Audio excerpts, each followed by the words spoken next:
कर दो लाइव।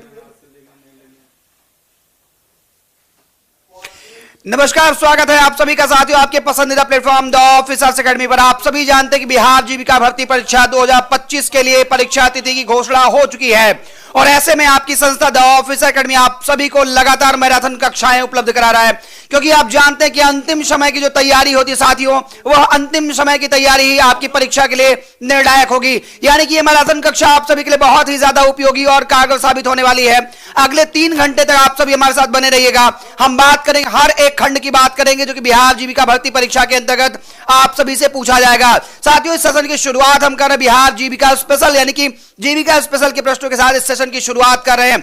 आप सब लोग वीडियो को लाइक कर लीजिए और शेयर कर लीजिए अपने सभी मित्रों तक जिनको जीविका भर्ती परीक्षा में सम्मिलित होना है, जिसकी परीक्षा इस बार 19 नवंबर से शुरू हो रही है। साथियों, आइए सेशन को शुरू करते हैं और जो पहला प्रश्न हमने आज के लिए जीविका स्पेशल का लिया है वह प्रश्न पंचायती राज व्यवस्था से आपका संबंधित है। कहां से संबंधित? तो साथियों, पंचायती राज व्यवस्था संबंधित पहला प्रश्न आप सबके स्क्रीन पर दिख रहा है। प्रश्न कह रहा है कि बलवंत राय मेहता समिति का गठन किस उद्देश्य से किया गया था। अब साथियों, आप सभी को यह पता है कि बलवंत राय मेहता समिति के विषय में हमने पेड़ कक्षा के अंतर्गत आप सभी को संपूर्ण जानकारी उपलब्ध करा दिया है।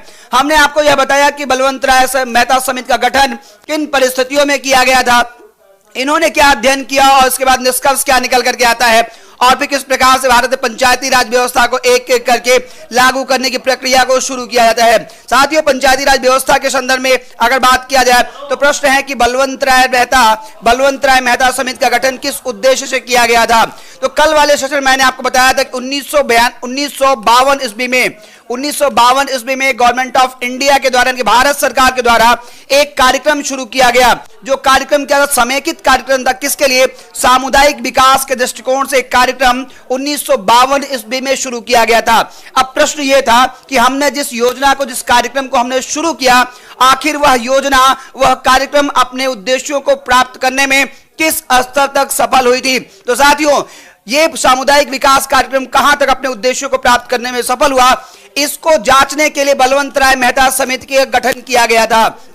साथियों, सीधे तौर पर जिन उद्देश्यों के चलते सामुदायिक विकास कार्यक्रम को शुरू किया गया था, वह विकास कार्यक्रम अपने उद्देश्यों को प्राप्त करने में विफल रहा।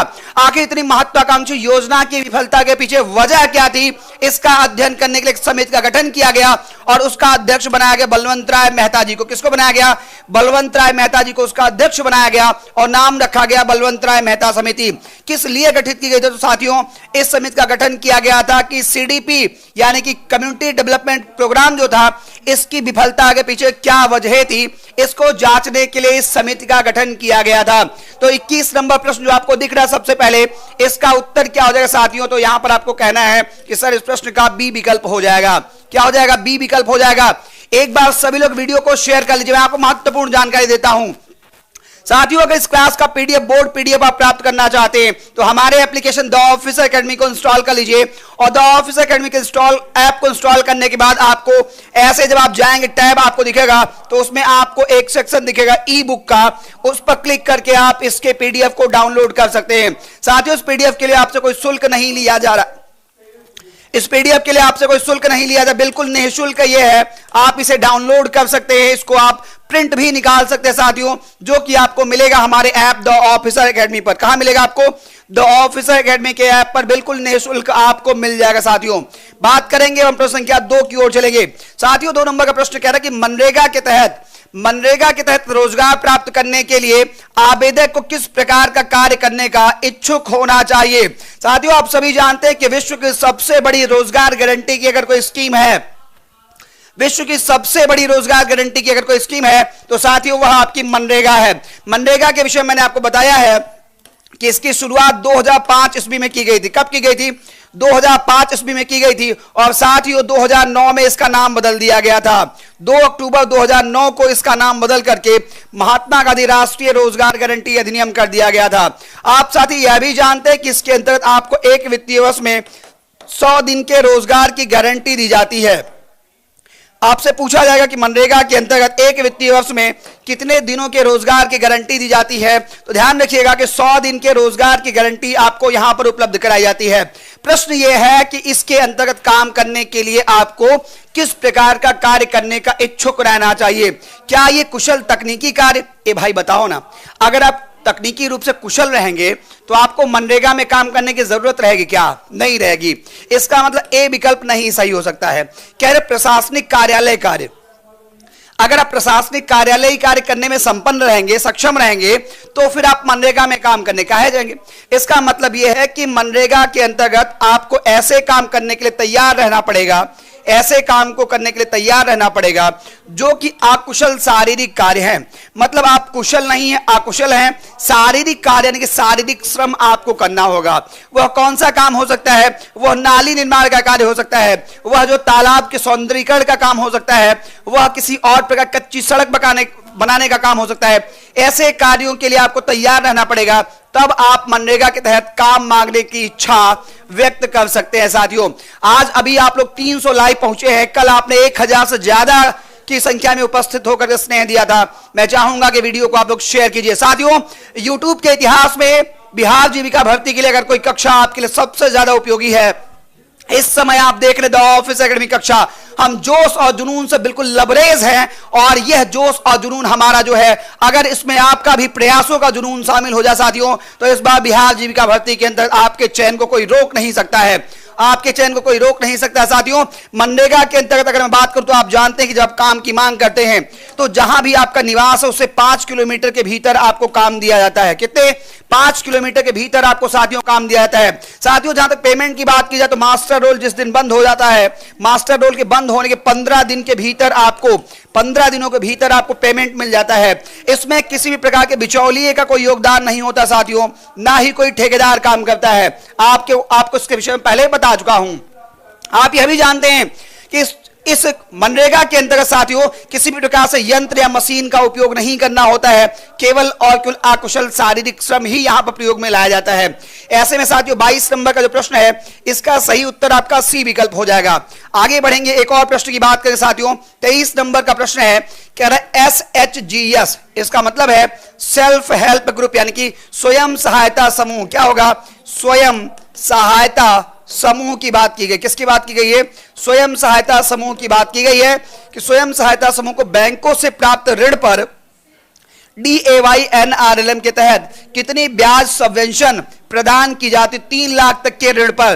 तो साथियों 3 लाख रुपए तक के ऋण पर कितनी ब्याज सबवेंशन उपलब्ध कराई जाती है, यह आपसे पूछा जा रहा है। क्या इसका उत्तर साथियों 3% होगा, 4% होगा, 7% होगा या आपका 10% होगा?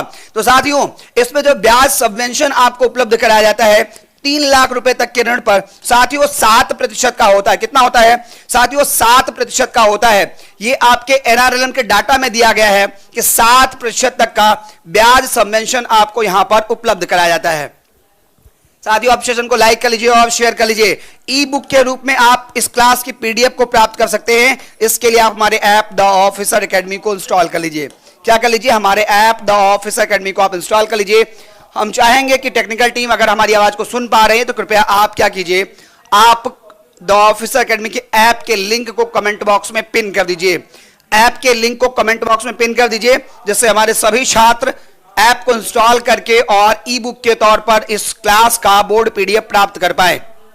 बिल्कुल साथियों, अगले प्रश्न की बात करते हैं। अगला प्रश्न है कि पहाड़ी कठिन क्षेत्रों, पूर्वोत्तर राज्यों और LAP जिलों में PMAYG के तहत प्रति यूनिट मकान निर्माण के लिए कितनी वित्तीय सहायता दी जाती है?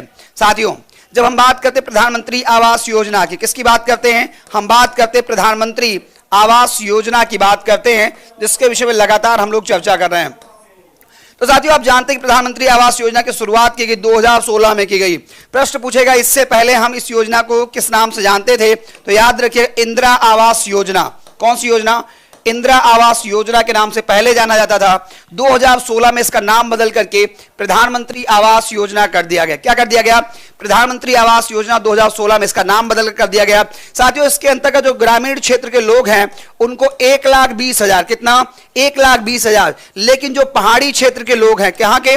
पहाड़ी क्षेत्र के जो लोग हैं या जो पूर्वोत्तर राज्यों के लोग हैं, इनको मकान निर्माण के लिए 1,30,000 रुपए सहायता राशि दी जाती है। कितने की सहायता राशि दी जाती है? तो याद रखिएगा 1,30,000 रुपए की सहायता राशि दी जाती है। इसका मतलब प्रश्न का सही उत्तर डी विकल्प हो जाएगा। कितने रुपए भाई? 1,30,000 रुपए सहायता राशि दी जाती है। यहां आपको यह भी ध्यान रखना है कि इसके अंदर जो लाभार्थी का चयन किया जाता है वह आपका SECC डाटा के आधार पर किया जाता है। किसके आधार पर? SECC डाटा के आधार पर किया जाता है। यह डाटा कब का है? तो साथियों ये 2011 का डाटा है। कब का डाटा है? ये 2011 का डाटा है। यहां आपको यह भी ध्यान रखना है कि SECC का पूरा नाम होता है सोशल इकोनॉमिक कास्ट सेंसस। क्या होता है? Social economic caste census. Note करते चलिएगा, सोशल इकोनॉमिक कास्ट सेंसस। इसी की सहायता से लाभार्थियों का चयन किया था। साथियों, लाभार्थियों केवल मकान बनाने की बात नहीं होती है, बल्कि केंद्र सरकार की जितनी भी योजनाएं BPL परिवारों के लिए है। BPL का मतलब बिलो पॉवर्टी लेवल होता है। BPL का मतलब बिलो पॉवर्टी लेवल है, गरीबी रेखा से नीचे जीवन यापन करने वाले लोगों के लिए जितनी योजनाएं हैं, चाहे हम उज्ज्वला की बात कर लें या फिर हम बात कर लें जीवन ज्योति योजना की बात कर लें या फिर हम बात कर लें किसी भी योजना की बात कर लें जो केंद्रीय स्तर पर ग्रामीण लोगों के लिए चलाया गया है, उसके सभी सुविधाएं इसमें आपको प्रदान की जाती हैं। तो प्रश्न का सही उत्तर क्या हो जाएगा? यहां पर आपका डी विकल्प हो जाएगा। अगले प्रश्न की बात करते हैं साथियों। हमारा अगला प्रश्न है कि विशेष श्रेणी के राज्यों, अब विशेष श्रेणी के राज्य कौन से हैं? जैसे हम पूर्वोत्तर की बात कर लें या हिमालयी राज्य की बात कर लें, यहां पर प्रधानमंत्री ग्राम सड़क योजना के तहत कितनी आबादी वाली असंबद्ध बसावटों को लक्षित किया जाता है? 100, 250, 500 या फिर 1000 से अधिक। आपको बताना इस प्रश्न का सही उत्तर क्या होगा। इसका मतलब क्या साथियों? इसका मतलब ये प्रधानमंत्री ग्राम सड़क योजना जो कि 25 दिसंबर सन 2000 ईस्वी को शुरू की गई थी। कब की गई थी? 25 दिसंबर 2000 ईस्वी को शुरू की गई थी। ये प्रधानमंत्री ग्राम सड़क योजना जो थी, सबसे पहले इसका उद्देश्य क्या था साथियों? जब ये पहले चरण में शुरू की गई थी ना, तो इसका उद्देश्य ये था कि इसने क्या किया था? इसने कहा कि जो ग्रामीण बसावटें हैं, क्या करना है? उन्हें 12 सड़कें उपलब्ध कराना है जो कि किसी भी मौसम में एक जगह से दूसरी जगह जा सके। साथियों, अगर 500 या अधिक की बसावटों की बात करें तो यह ग्रामीण क्षेत्रों के लिए लागू होता है। ग्रामीण क्षेत्रों में 500 या उससे अधिक बसावटों पर सड़क की बात की गई थी। साथियों, 250 या अधिक जो है ये कहां के लिए है? यह आपकी जो पूर्वोत्तर राज्य या हिमालयी क्षेत्र है। इस वजह से प्रश्न का सही उत्तर आपका बी विकल्प हो जाएगा। साथियों, प्रधानमंत्री ग्राम सड़क योजना के अंदर जो सड़क तैयार की जाती है वो कितनी बसावटों को लक्षित करता है? तो लक्षित करता है, अगर पहाड़ी क्षेत्रों की बात कर ले, पूर्वोत्तर राज्यों की बात कर ले, तो वह आपका 250 या उससे अधिक। साथियों, अगर 100 या अधिक की बात करें तो जो नक्सली हिस्से हैं, जो नक्सलाइड एरिया हैं, वहां पर 100 या उससे अधिक को लक्षित किया जाता है।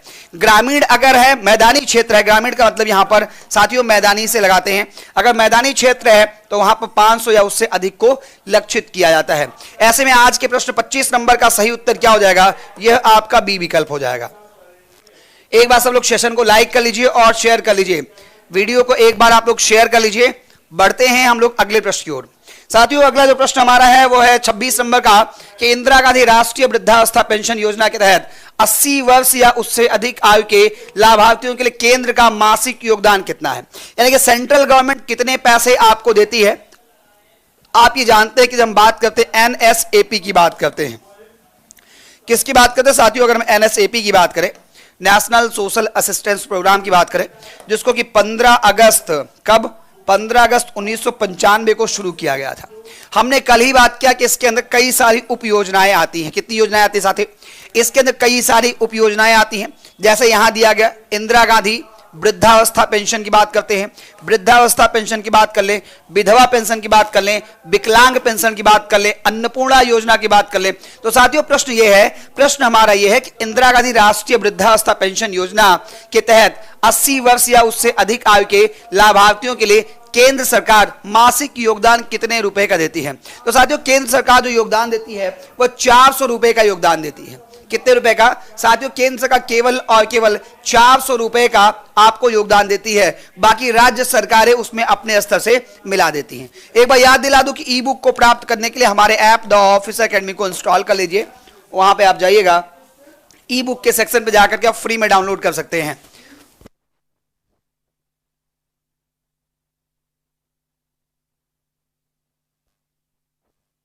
चलिए, तो साथियों क्या हो जाएगा, यहां पर 400 रुपए जो है वो केंद्र सरकार योगदान करती है। कितने रुपए? 400 रुपए का योगदान हमारी केंद्र सरकार करती है। साथियों अगले प्रश्न की बात करते हैं। अगला प्रश्न हमारा यह है कि आप जीविका भर्ती की तैयारी कर, निश्चित रूप से आप कर रहे हैं। साथियों हमने आपके लिए अलग अलग पदों के लिए बैच लॉन्च किया है। Block project manager, office assistant, livelihood specialist, block IT executive, community coordinator, area coordinator और अकाउंटेंट, सभी पदों के लिए अलग अलग हमारे पास बैचेस उपलब्ध है। साथियों अभी इस पर आप सभी को 30% का ऑफ दिया जा रहा है। ऐसा इसलिए कि परीक्षा आपके सन्निकट है और बिहार का कोई भी बच्चा जो जीविका भर्ती प्रक्रिया के अंतर्गत शामिल हो रहा है वह इसलिए कहीं अछूता ना रह जाए कि उसके पास 500-400 रुपए के प्रबंध नहीं था। साथियों 30% का ऑफ दिया जा रहा है, यानी कि ऐसे बैचेस को आप केवल 210 रुपए में प्राप्त कर सकते हैं। ऑफिस असिस्टेंट के बैच को केवल आप 210 रुपए में प्राप्त कर सकते हैं। साथियों इसके लिए हमारे ऐप द ऑफिसर एकेडमी को इंस्टॉल कीजिए, जिसका लिंक जो है वो कमेंट बॉक्स में पिन कर दिया गया हमारी टेक्निकल टीम के द्वारा। इसके लिए धन्यवाद भाई आपका। लेकिन इस बैच को आप केवल 210 रुपए में ज्वाइन कर सकते हैं। ऐसे ही सभी पदों के बैच हमारे उपलब्ध है साथियों, आप उसके साथ जुड़ सकते हैं। हमारा अगला प्रश्न है कि पीएम किसान के तहत 6000 रुपए की राशि कितनी समान किस्तों में जारी की जाती है। अभी कल भी हम इसके विषय में बात कर रहे थे, कल भी हमने इसके विषय में बात किया, तो आप सभी को बताया था कि पीएम किसान सम्मान निधि योजना जो है इसके तहत साथियों आप सभी जानते हैं कि 24 फरवरी, याद रखिएगा तिथि याद रखिएगा, 24 फरवरी 2019 को आधिकारिक तौर पर योजना शुरू की गई थी। प्रश्न पूछेगा कि पीएम किसान सम्मान निधि योजना या पीएम किसान योजना आधिकारिक रूप से कब शुरू की गई थी। साथियों याद रखना है आपको कि 24 फरवरी 2019 को योजना शुरू हुई थी आधिकारिक तौर पर। यहां आपको यह भी ध्यान रखना साथियों कि यहां 2-2 हजार रुपए की 3 किस्त आप सभी को दी जाती है। आप सभी का मतलब है कि भारत के जो लघु या सीमांत किसान हैं उनको 2-2 हजार रुपए की 3 किस्त, 3 समान किस्तों में 6000 रुपए दिए जाते हैं।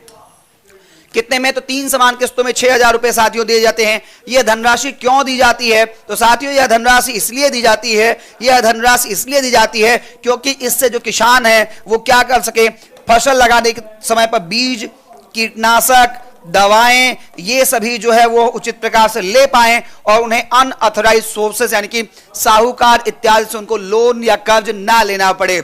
क्योंकि जब वो साहूकार से लोन लेते हैं, कर्ज लेते हैं, तो साथियों इस कर्ज को अदायगी करने में उनका बहुत पैसा, धन, श्रम सब खर्च होता है और वह उससे बाहर भी निकल नहीं पाते हैं। ए जरा कमेंट को रोको भाई, ये कौन कह रहा है? ऑफिस एकेडमी वाले क्या कर, दोबारा से कॉपी पेस्ट करना बेटा, मुझे तुम्हें जवाब देना है ना। दोबारा से कमेंट करना, किसी ने ऑफिस एकेडमी का नाम लिया था, अगर कमेंट ऊपर हो सकता है तो कर दो भाई।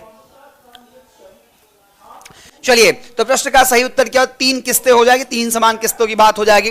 साथियों हम अगले प्रश्न की बात करेंगे। अगला प्रश्न 28 नंबर का है, कह रहा RKVY राष्ट्रीय कृषि विकास योजना के तहत केंद्रीय सहायता प्राप्त करने के लिए राज्यों के लिए क्या अनिवार्य है। कहने का आशय यह है साथियों, कहने का आशय यह है कि राष्ट्रीय कृषि विकास योजना की जब बात करेंगे तो राष्ट्रीय कृषि विकास योजना के अंतर्गत अगर आप केंद्र सरकार से सहायता प्राप्त करना चाहते हैं, क्या केंद्र सरकार से अगर आप सहायता प्राप्त करना चाहते हैं तो साथियों उसके लिए आपको क्या करना पड़ेगा? राज्य सरकार के तौर पर, राज्य सरकार के तौर पर साथियों क्या आपको केवल कृषि ऋण माफ करना होगा किसानों का? नहीं भाई, कृषि ऋण माफ करने मात्र से आपको केंद्र से सहायता नहीं मिलेगी।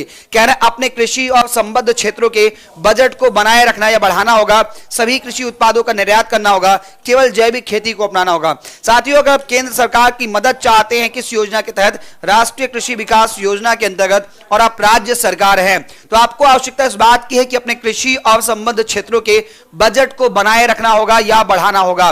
मतलब एक सर्टेन बजट जो आपने डिसाइड कर रखा है कि हम अपने कृषि क्षेत्रों में इतना इन्वेस्ट करेंगे या कृषि क्षेत्रों का हमारा इतना बजट है, या तो आप उसको सस्टेनेबल कर दीजिए या फिर आप उसको क्या कीजिए, उसको एनरिच करते रहिए, उसको बढ़ाते रहिए, आप घटाना नहीं। अगर घट जाएगा आपका बजट कृषि क्षेत्रों को लेकर के तो फिर केंद्र सरकार आपको सहायता देनी बंद कर देगी। ऐसे में साथियों इस प्रश्न का सही उत्तर क्या हो जाएगा? बी विकल्प हो जाएगा। सभी लोग एक बार कमेंट करेंगे सर 28 नंबर प्रश्न का उत्तर क्या होगा? बी विकल्प हो जाएगा। 28 नंबर प्रश्न का साथियों क्या उत्तर हो जाएगा? बी विकल्प हो जाएगा। ई बुक, जैसे ये क्लास खत्म होगी मेरे भाई, अभी तो मैं ये क्लास पढ़ा ही रहा हूं, जब ये क्लास खत्म होगी तब आपको ई बुक मिल जाएगा इस क्लास का। उसके लिए आप ऐप को इंस्टॉल कर सकते हैं, अभी कर सकते हैं, लिंक कमेंट बॉक्स में दिया गया है। साथियों अगले प्रश्न की बात करते हैं। प्रश्न है कि प्रधानमंत्री जीवन ज्योति बीमा योजना के तहत किसी भी कारण से मृत्यु होने पर कितना जीवन बीमा कवर प्रदान किया जाता है। साथियों, अपने ऐप के अंतर्गत हमने आप सभी को पढ़ा दिया है, हमने आप सभी को यह बता दिया है कि जीवन ज्योति बीमा योजना क्या है, कौन इसके अंतर्गत पात्र होता है, आपको कितने की धनराशि इन्वेस्ट करनी होती है और फिर आपको कितना जो सरकार के द्वारा कोई हादसा होने के बाद कितना आपको दिया जाता है।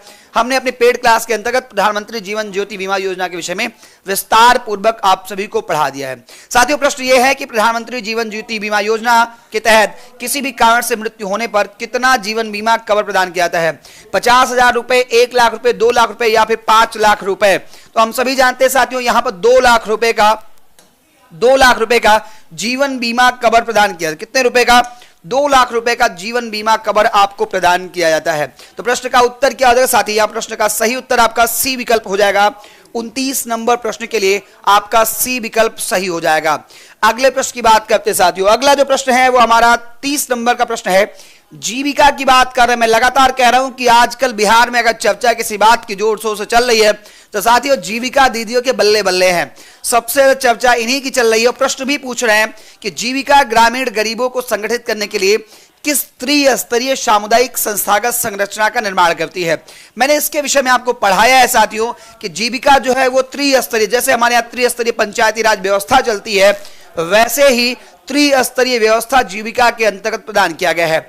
अब इसका त्रिस्तरीय 3 लेयर पे, जैसे आपको कोई बात कहनी है तो सबसे पहले आप क्या करते हैं, हमारी टेली कॉलिंग टीम को बताते हैं। किसको बताते हैं? अपनी समस्या को आप टेली कॉलिंग टीम को बताते हैं। टेली कॉलिंग टीम किसको करती है? हमारे सेंटर हेड को उसके विषय में जानकारी देती है और सेंटर हेड महोदय उसको क्या करते हैं, वो हमारे डायरेक्टर सर तक उसको क्या करते हैं, उसको कन्वे करते हैं। तो साथियों एक लेयर क्या हुआ, हमारी टेली कॉलिंग टीम हुई, दूसरा लेयर हुआ हमारे सेंटर हेड का और तीसरा हमारे डायरेक्टर सर का हुआ। तो इस प्रकार से इस व्यवस्था को हम क्या कहेंगे साथियों? इस व्यवस्था को हम कहेंगे कि यही व्यवस्था हमारी त्रिस्तरीय है।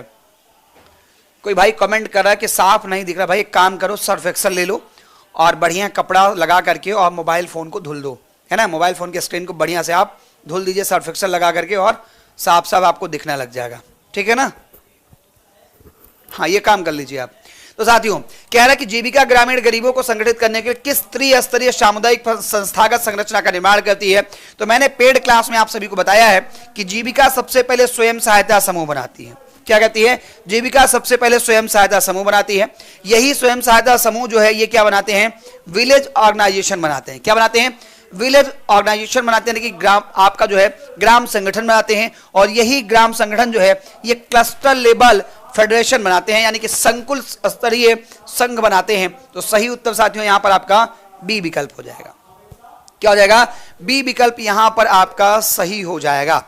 आइए बात करते हैं साथियों अगले प्रश्न की बात करते हैं। अगला प्रश्न हमारा 31 नंबर का है कि SJY यानी कि सतत जीविकोपार्जन योजना के तहत लक्षित परिवारों को कितनी अवधि के लिए समर्पित मास्टर रिसोर्स पर्सन द्वारा गहन मेंटरिंग और हैंडलिंग सहायता प्रदान की जाती है। तो साथियों SJY के विषय में हम आपको ऐप पर पढ़ा चुके हैं, आप जाकर के हमारे पेड कक्षा के साथ जुड़ करके देख सकते हैं। हमने आपको बताया कि सतत जीविकोपार्जन योजना को शुरू तब किया गया ऐसे में जब बिहार में मद्य निषेध कानून लागू किया गया, यानी कि मदिरा के खरीद बिक्री इत्यादि पर रोक लगा दी गई। ऐसे में जो लोग मदिरा के खरीद बिक्री में लगे हुए थे, ताड़ी इत्यादि का व्यवसाय कर रहे थे, जो अपनी आजीविका इस प्रकार से चला रहे थे, उनकी आजीविका का संकट जब सामने आया तो बिहार सरकार ने सतत जीविकोपार्जन योजना को शुरू किया।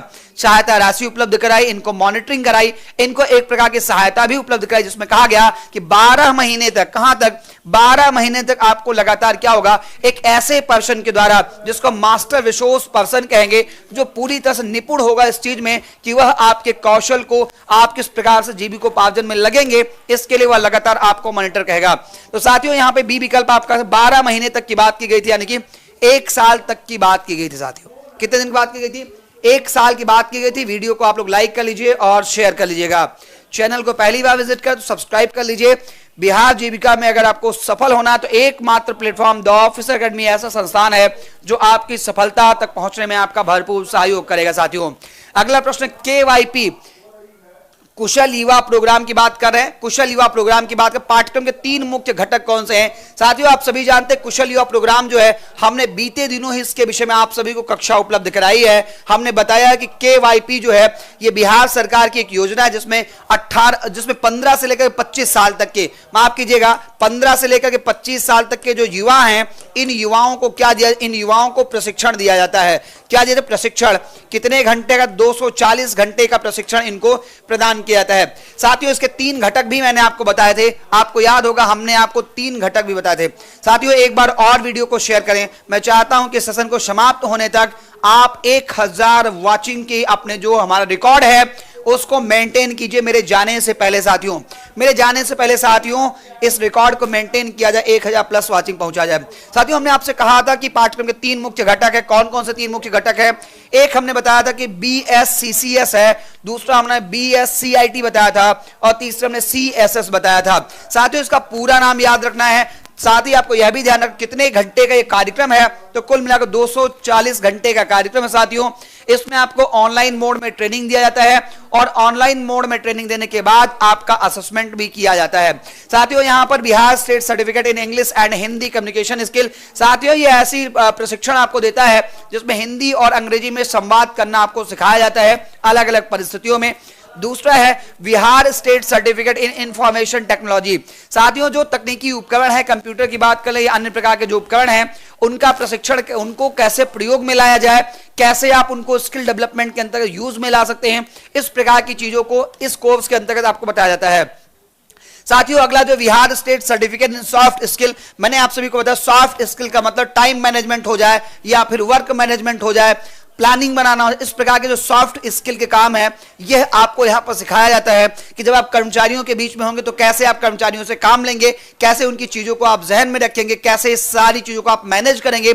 यह सब आपको Bihar state certificate in soft skill के अंतर्गत सिखाया जाता है।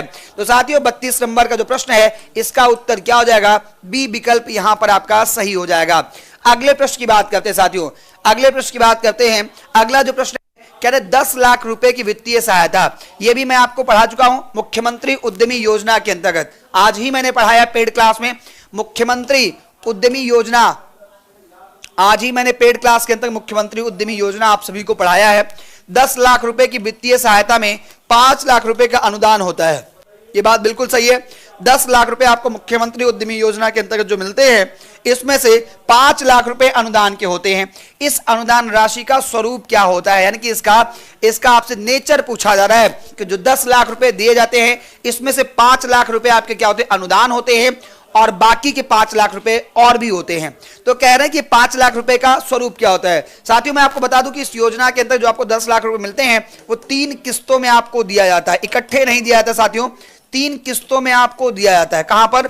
3 किस्तों में आपको 10 लाख रुपए दिए जाते हैं। इसमें से 5 लाख रुपए आपके अनुदान होते हैं। साथियों अनुदान का मतलब ही है कि आपको वापस नहीं करना होता है। अनुदान का मतलब ही है कि वह पैसा आपको वापस नहीं करना है। ऐसे में क्या करना है? आपको सी विकल्प चुनना है कि यह एक सब्सिडी है जिसे वापस नहीं करना होता है। हम अनुदान वाली राशि की बात कर रहे हैं। साथियों शेष 5 लाख रुपए बच गए। कितने रुपए बच गए? 5 लाख रुपए बच गए। ये जो 5 लाख रुपए हैं ये आपके ब्याज मुक्त होते हैं। कैसे होते हैं साथियों? ये आपके ब्याज मुक्त होते हैं और यह आपको क्या करना होता है? यह आपको 7 सालों में गवर्नमेंट ऑफ बिहार को वापस करना होता है। कितने दिनों में? 7 सालों में शेष बचे 5 लाख रुपए को आपको वापस करना होता है। लेकिन एक चीज यह भी ध्यान रखना है कि जो 7 साल आपको दिया जा रहा है साथियों, जिस दिन से आप अपना काम शुरू करते हैं उसके अगले 1 साल तक आपको रिलैक्सेशन होता है, आपको कोई पैसा वापस नहीं करना होता है। अगले 7 सालों में यानी कि टोटल देखा जाए तो 8 साल का टेन्योर आपको दिया जाता है। उस 8 साल में 5 लाख रुपए वापस करने होते, 5 लाख रुपए वापस नहीं करने होते हैं। जो रुपए वापस भी करने होते उस पर कोई इंटरेस्ट आपसे नहीं लिया जाता है। बात करते साथियों अगले प्रश्न की, उससे पहले आप सभी को बिहार जीविका भर्ती के अंदर अलग अलग पदों के लिए आपको बता दें कि हमारे पास बैचेस उपलब्ध हैं। इन सभी बैचेस पे साथियों आपको 30% का ऑफ दिया जा रहा है, 30% का ऑफ दिया जा रहा है। आप इसके साथ जुड़ सकते हैं और अंतिम समय में अपनी तैयारी को आप पुख्ता कर सकते हैं, क्योंकि आप जानते हैं कि तैयारी आपने कैसे की है ये सब कुछ डिपेंड करेगा इस बात के ऊपर कि अंत समय में आप रिवीजन किस प्रकार से करते हैं। अगर आपका अंतिम समय का तैयारी जो है रिवीजन बेहतर प्रकार का हो जाएगा तो फिर आपके चयन में और ज्यादा सहायता मिल जाएगी। साथियों आज का ये हमारा अंतिम प्रश्न है। इसके बाद करंट अफेयर वाले सत्र बिल्कुल तैयार खड़े हैं। बिहार बायोफ्यूल्स उत्पादन प्रोत्साहन नीति किस वर्ष लागू की गई थी? इस प्रश्न का उत्तर आप लोगों को कमेंट करके बताना है कि बिहार बायोफ्यूल्स उत्पादन प्रोत्साहन नीति को किस वर्ष लागू किया गया था। तो साथियों, इस प्रश्न का सही उत्तर आपका हो जाएगा 2023 में। कब लागू किया? 2023 में किया गया था। इसके बाद साथियों, हमारे करंट अफेयर वाले सब जुड़ रहे हैं। आप सभी लोग एक बार और वीडियो को शेयर कर लीजिए, यह बता करके शेयर कर लीजिए कि अब करंट अफेयर शुरू हो रहा है। साथियों, करंट अफेयर के लिए आनंद सर, स्वागत है आपका। आनंद सर आइए, और अगर मैंने समय ज्यादा ले लिया तो उसके लिए माफी चाहेंगे। आइए, स्वागत है आपका। यहां निकाल लीजिएगा।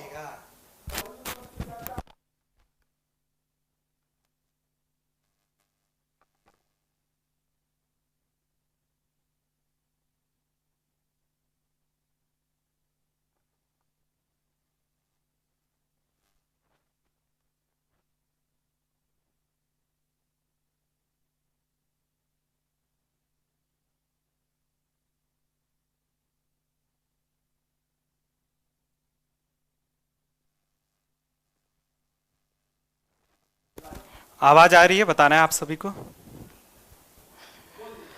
चलिए, आप सभी का स्वागत है फिर से दी ऑफिसर्स एकेडमी के इस यूट्यूब चैनल पे। और हम लोग जीविका भर्ती के बहुत सारे सवालों को देख रहे हैं। मैराथन चल रहा है, आप लोगों के एग्जाम भी कल से स्टार्ट होने वाले हैं। उन एग्जाम्स में हम लोग बहुत सारे आपके प्रश्न तो लड़ेंगे ही लड़ेंगे। तो बिना किसी देरी के हम सवालों की तरफ आगे बढ़ेंगे। आज का जो पहला सवाल है, भारत की पहली रॉकेट 3D प्रिंटिंग फैसिलिटी किसके द्वारा लॉन्च की गई है? ISRO, DRDO, hello, Agnikul, Cosmos, किसके द्वारा लॉन्च की गई है मेरे भाई? जल्दी से आपको बताना है किसके द्वारा लॉन्च की गई है। भारत की पहली रॉकेट 3D प्रिंटिंग फैसिलिटी किसके द्वारा लॉन्च की गई है? जल्दी से आप सभी को गुड इवनिंग। गुड इवनिंग आप सभी को, खूब सारा प्यार, खूब सारा दुलार, गुड इवनिंग। और इसी तरीके से लगे रहना है, इस सेशन को लाइक शेयर सब्सक्राइब करते रहना है। और सीधी सी बात है कि आप लोग जब इस सेशन को देख रहे हैं हमारे यूट्यूब चैनल से, लाखों लाख बच्चे पढ़ के लाभान्वित हुए हैं। आप भी उस फेस्ट में आइए। और जीविका भर्ती के लिए आप जानते सर, आपकी वॉइस बहुत अच्छी लगती है। अच्छा, थैंक यू। क्या है अग्निकुल कॉस्मोस 3D प्रिंटिंग, ठीक है, फैसिलिटी किसके द्वारा? अग्निकुल कॉस्मोस के द्वारा लॉन्च की जाएगी। अच्छा, एक सवाल जल्दी से आप लोग बताइए, इसरो जो है, इसरो के अध्यक्ष कौन है? ये आप लोगों को बताना है। इसरो के अध्यक्ष कौन है? इंडियन स्पेस रिसर्च ऑर्गेनाइजेशन के अध्यक्ष कौन है? जल्दी से बताना है, इसरो के अध्यक्ष कौन है मेरे भाई? इसरो के अध्यक्ष कौन है? जल्दी से आपको बताना है, इसरो के अध्यक्ष कौन है? जल्दी से बताइए आप सभी, इसरो के अध्यक्ष कौन है? जल्दी से आप सबों को बताना है। इसरो के अध्यक्ष वी.आर. नारायणन। कौन है? वी.आर. नारायणन। कौन है?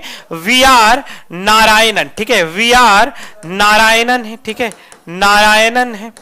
अब एक सवाल है आप सबों से, बिहार में आप सभी जानते हैं अभी चुनाव हुए हैं, तो जल्दी से बताना है बिहार में राज्यपाल कौन है, क्योंकि इनकी भूमिका बढ़ने वाली है।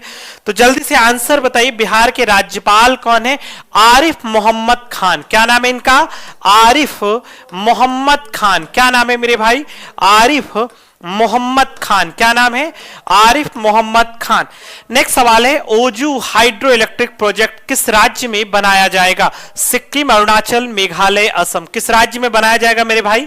जल्दी से आप लोग बताइए, किस राज्य में बनाया जाएगा? जल्दी से बताना है, ओजू हाइड्रो इलेक्ट्रिक प्रोजेक्ट किस राज्य में बनाया जाएगा? सिक्किम, अरुणाचल, मेघालय, असम।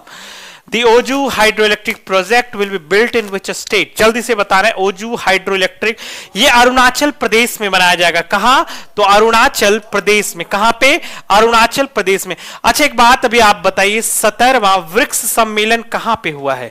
17वां वृक्ष शिखर सम्मेलन। क्या है? 17वां वृक्ष शिखर सम्मेलन कहां हुआ है मेरे भाई? अभी कुछ समय पहले 17वां वृक्ष शिखर सम्मेलन कहां पे हुआ है? किसी को मालूम हो तो आंसर बताइए आप लोग। वृक्ष का शिखर सम्मेलन कहां पे हुआ है? जल्दी से आप सभी बताइए, आप लोगों के कमेंट आने चाहिए। 17वां वृक्ष शिखर सम्मेलन कहां पे हुआ है? जल्दी से आप लोग बताइए। वृक्ष शिखर सम्मेलन जो हुआ है मेरे भाई, वो कहां हुआ है? रियो डी जेनेरियो में। कहां हुआ है? रियो डी जेनेरियो में। कहां हुआ है मेरे भाई?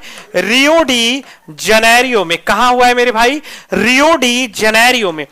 नेक्स्ट सवाल पे आगे बढ़ने से पहले सूचना, आप जानते हैं अंत समय में अगर आप लोग रिवीजन के लिए, अगर अंत समय में आपको रिवीजन करना है मेरे भाई, तो आप हमारे संस्थान के साथ जुड़ के block project manager, office assistant, livelihood specialist, block IT executive, community coordinator, area coordinator, accountant वाले बैच के साथ जुड़ सकते हैं।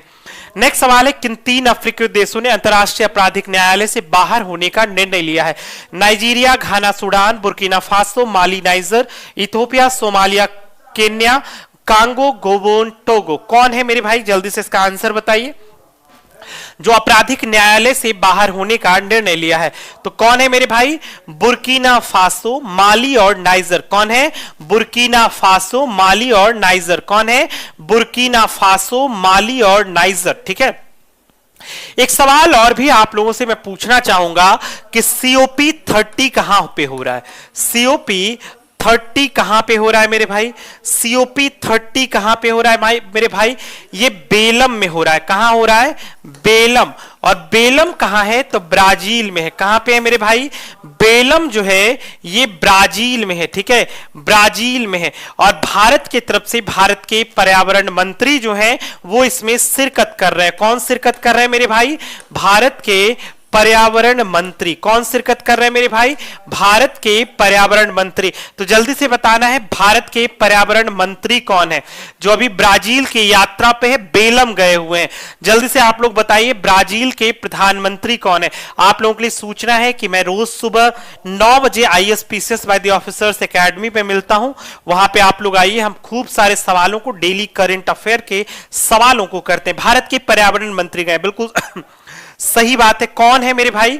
भूपेंद्र, देखिए भूपेंद्र यादव, बिल्कुल सही बात। देखिए जवाब आ गया बहुत सारे बच्चों का, भूपेंद्र यादव। ठीक है, कौन है? भूपेंद्र यादव गए हैं, भूपेंद्र यादव गए हैं।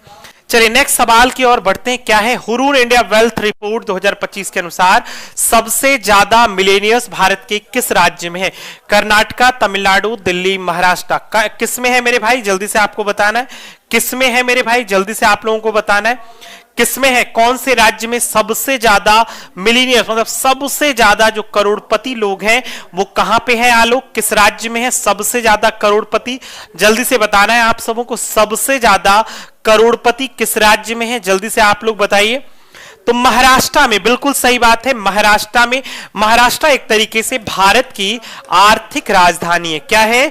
भारत की आर्थिक राजधानी है। क्या है? भारत की आर्थिक राजधानी है। ठीक है, क्या है मेरे भाई? भारत की आर्थिक राजधानी है। ICC महिला क्रिकेट विश्व कप 2025 के लिए आधिकारिक गीत ब्रिंग इट होम किसने गाया है? नेहा कक्कड़, अलका याग्निक, सुनिधि चौहान, श्रेया घोषाल। किसने गाया है मेरे भाई? जल्दी से आप बताएंगे कौन गाया है, कौन सी गायिका है जिन्होंने ये गीत गाए हैं? जल्दी से आप लोग बताइए, क्विक फास्ट। कौन है? श्रेया घोषाल। कौन है? श्रेया घोषाल है। कौन है? श्रेया घोषाल है। अच्छा एक बात बताइए, इस साल नेटो का शिखर सम्मेलन हुआ था। ठीक है, नेटो 35वां शायद था, 35वां नेटो शिखर सम्मेलन कहां पे हुआ था मेरे भाई? 35वां नेटो शिखर सम्मेलन कहां हुआ था मेरे भाई? 35वां नेटो शिखर सम्मेलन कहां हुआ?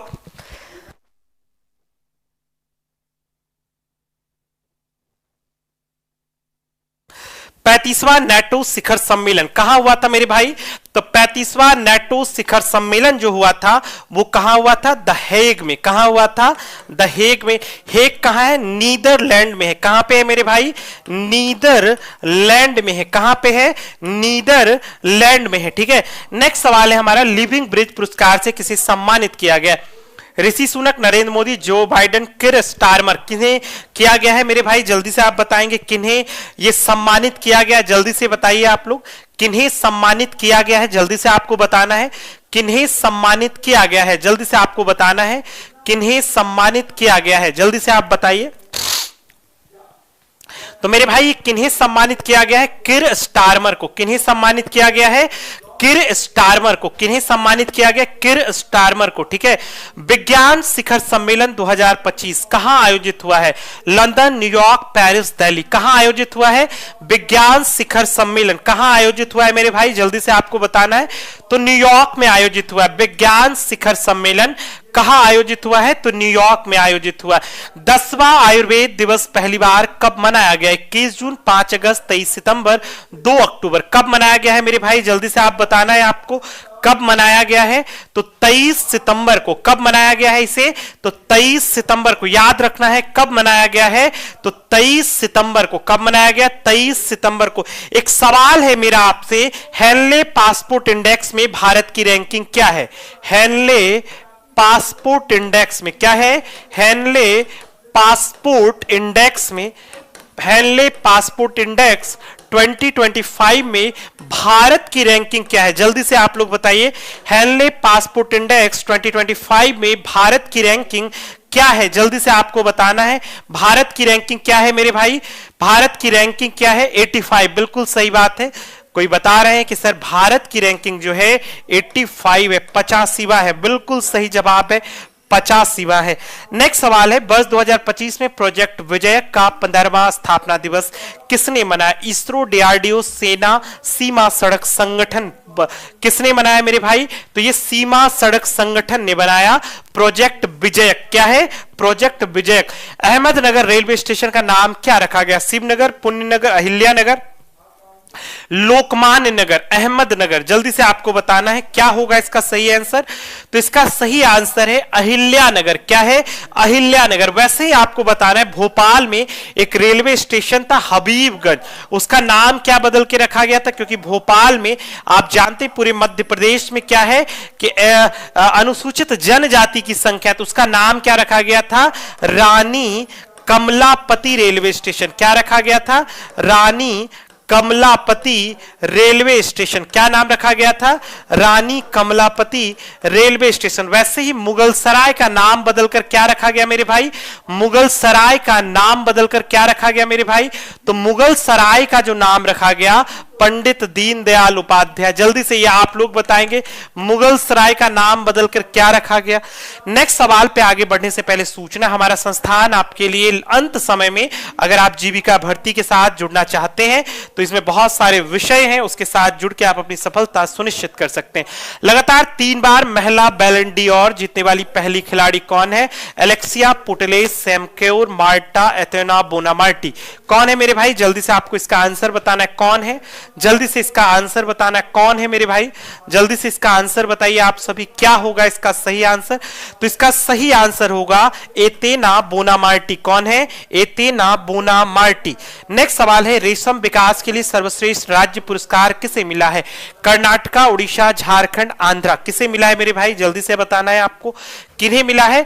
तो आंध्र प्रदेश को मिला है। किन्हें मिला है? ये आंध्र प्रदेश को मिला है। नेक्स्ट सवाल है हमारा, ई गवर्नेंस पर 28वां राष्ट्रीय सम्मेलन किस शहर में हुआ? नागपुर, जयपुर, भोपाल, विशाखापट्टनम। कहां हुआ है मेरे भाई? जल्दी से आप बताएंगे इसका सही आंसर। तो विशाखापट्टनम में हुआ 28वां राष्ट्रीय सम्मेलन ई गवर्नेंस पे। ई गवर्नेंस आप सभी जानते होंगे, ये एक तरीके का कॉन्सेप्ट है, ठीक है। ई गवर्नेंस आप लोग अभी पढ़े भी होंगे। वैश्विक भूख सूचकांक में भारत की रैंकिंग क्या है? वैश्विक भूख सूचकांक में भारत की रैंकिंग क्या है मेरे भाई? बताइए। वैश्विक भूख सूचकांक में भारत की रैंकिंग क्या है मेरे भाई? वैश्विक भूख सूचकांक में भारत की रैंकिंग क्या है? 102। यही है ना? भारत की रैंकिंग क्या है? 102। यही है ना वैश्विक भूखमरी सूचकांक में। नेक्स्ट सवाल है हमारा, doctor APJ Abdul Kalam science city का उद्घाटन कहां हुआ है? तमिलनाडु, कर्नाटका, गुजरात, बिहार। कहां पे हुआ है? जो आप पटना में जाएंगे इनकम टैक्स गोलंबर के पास जो तारामंडल है उसका नाम बदल के यही तो किया गया है, जिसका नाम क्या है? बिहार में है। डॉक्टर एपीजे अब्दुल कलाम के नाम पे रखा गया। वैश्विक सतत बीमा बोर्ड की भारतीय मूल की पहली महिला अध्यक्ष कौन बनी है? गीता गोपीनाथन, इंदिरा नुईस, नीरजा बंसल, अमिता चौधरी। कौन है मेरे भाई? जल्दी से इसका आंसर बताना है आपको। कौन है मेरे भाई? तो जल्दी से इसका आंसर बताना। अमिता चौधरी। कौन है? अमिता चौधरी है। कौन है? अमिता चौधरी।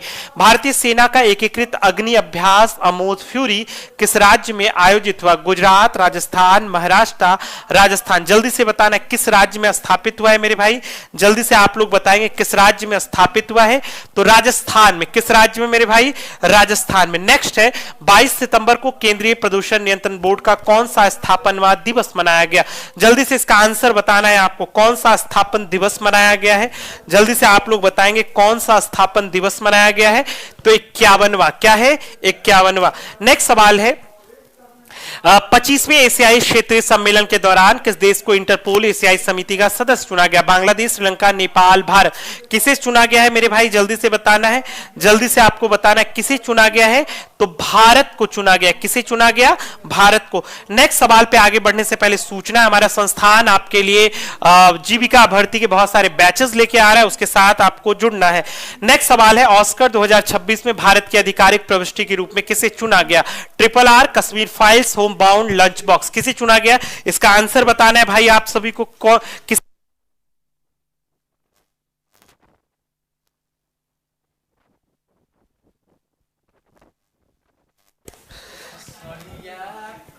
किसे चुना गया है मेरे भाई? जल्दी से बताना है किसे चुना गया है। जल्दी से बताना है किसे चुना गया? Home bound. किसे चुना गया है? Home bound. आज का जो अंतिम सवाल है करंट अफेयर का, एशियाई कैडेट कप 2025 का उद्घाटन किस राज्य में हुआ? हरियाणा, दिल्ली, उत्तराखंड, पंजाब। किस राज्य में हुआ है मेरे भाई? जल्दी से बताना है किस राज्य में हुआ है। जल्दी से आपको बताना है किस राज्य में हुआ है। जल्दी से, आज का बड़ा अच्छा सवाल है, प्यारा सवाल है। जल्दी से आप बताइए किस राज्य में हुआ है मेरे भाई। जल्दी से आपको बताना। बिल्कुल सही बात, उत्तराखंड। और जाते जाते एक सवाल का जवाब मुझे दे जाइए आप लोग कि अभी जो COP 30 तो आप लोगों ने बताया कि कहां है? बेलम, ब्राजील में हो रहा है। ठीक है, कहां पे हो रहा है? बेलम, ब्राजील में हो रहा है। लेकिन मैं आपसे सवाल पूछना चाहता हूं कि 2028 में ओलंपिक का गेम किस देश में होगा? जल्दी से आप लोग बताएंगे ओलंपिक खेल कहां होगा मेरे भाई? ओलंपिक खेल कहां होगा? जल्दी से इसका आंसर दीजिए। लॉस एंजलिस में। कहां होगा? लॉस एंजलिस में। कहां होगा मेरे भाई? लॉस एंजलिस में होगा। कहां होगा? Los Angeles. और लॉस एंजलिस कहां है? अमेरिका में। ठीक है, लॉस एंजलिस कहां है मेरे भाई? अमेरिका में। ठीक है, लॉस एंजलिस कहां है? अमेरिका में। अब हमारे गणित के बड़े अच्छे प्यारे सर बहुत आपको साधारण सी भाषा में गणित समझाते हैं, तो चलिए अब आपके बीच प्रवीण सर को बुलाते हैं। आपकी इंतजार की घड़ियां यहीं पे खत्म होती हैं। आइए सर। आनंद सर को बहुत बहुत धन्यवाद।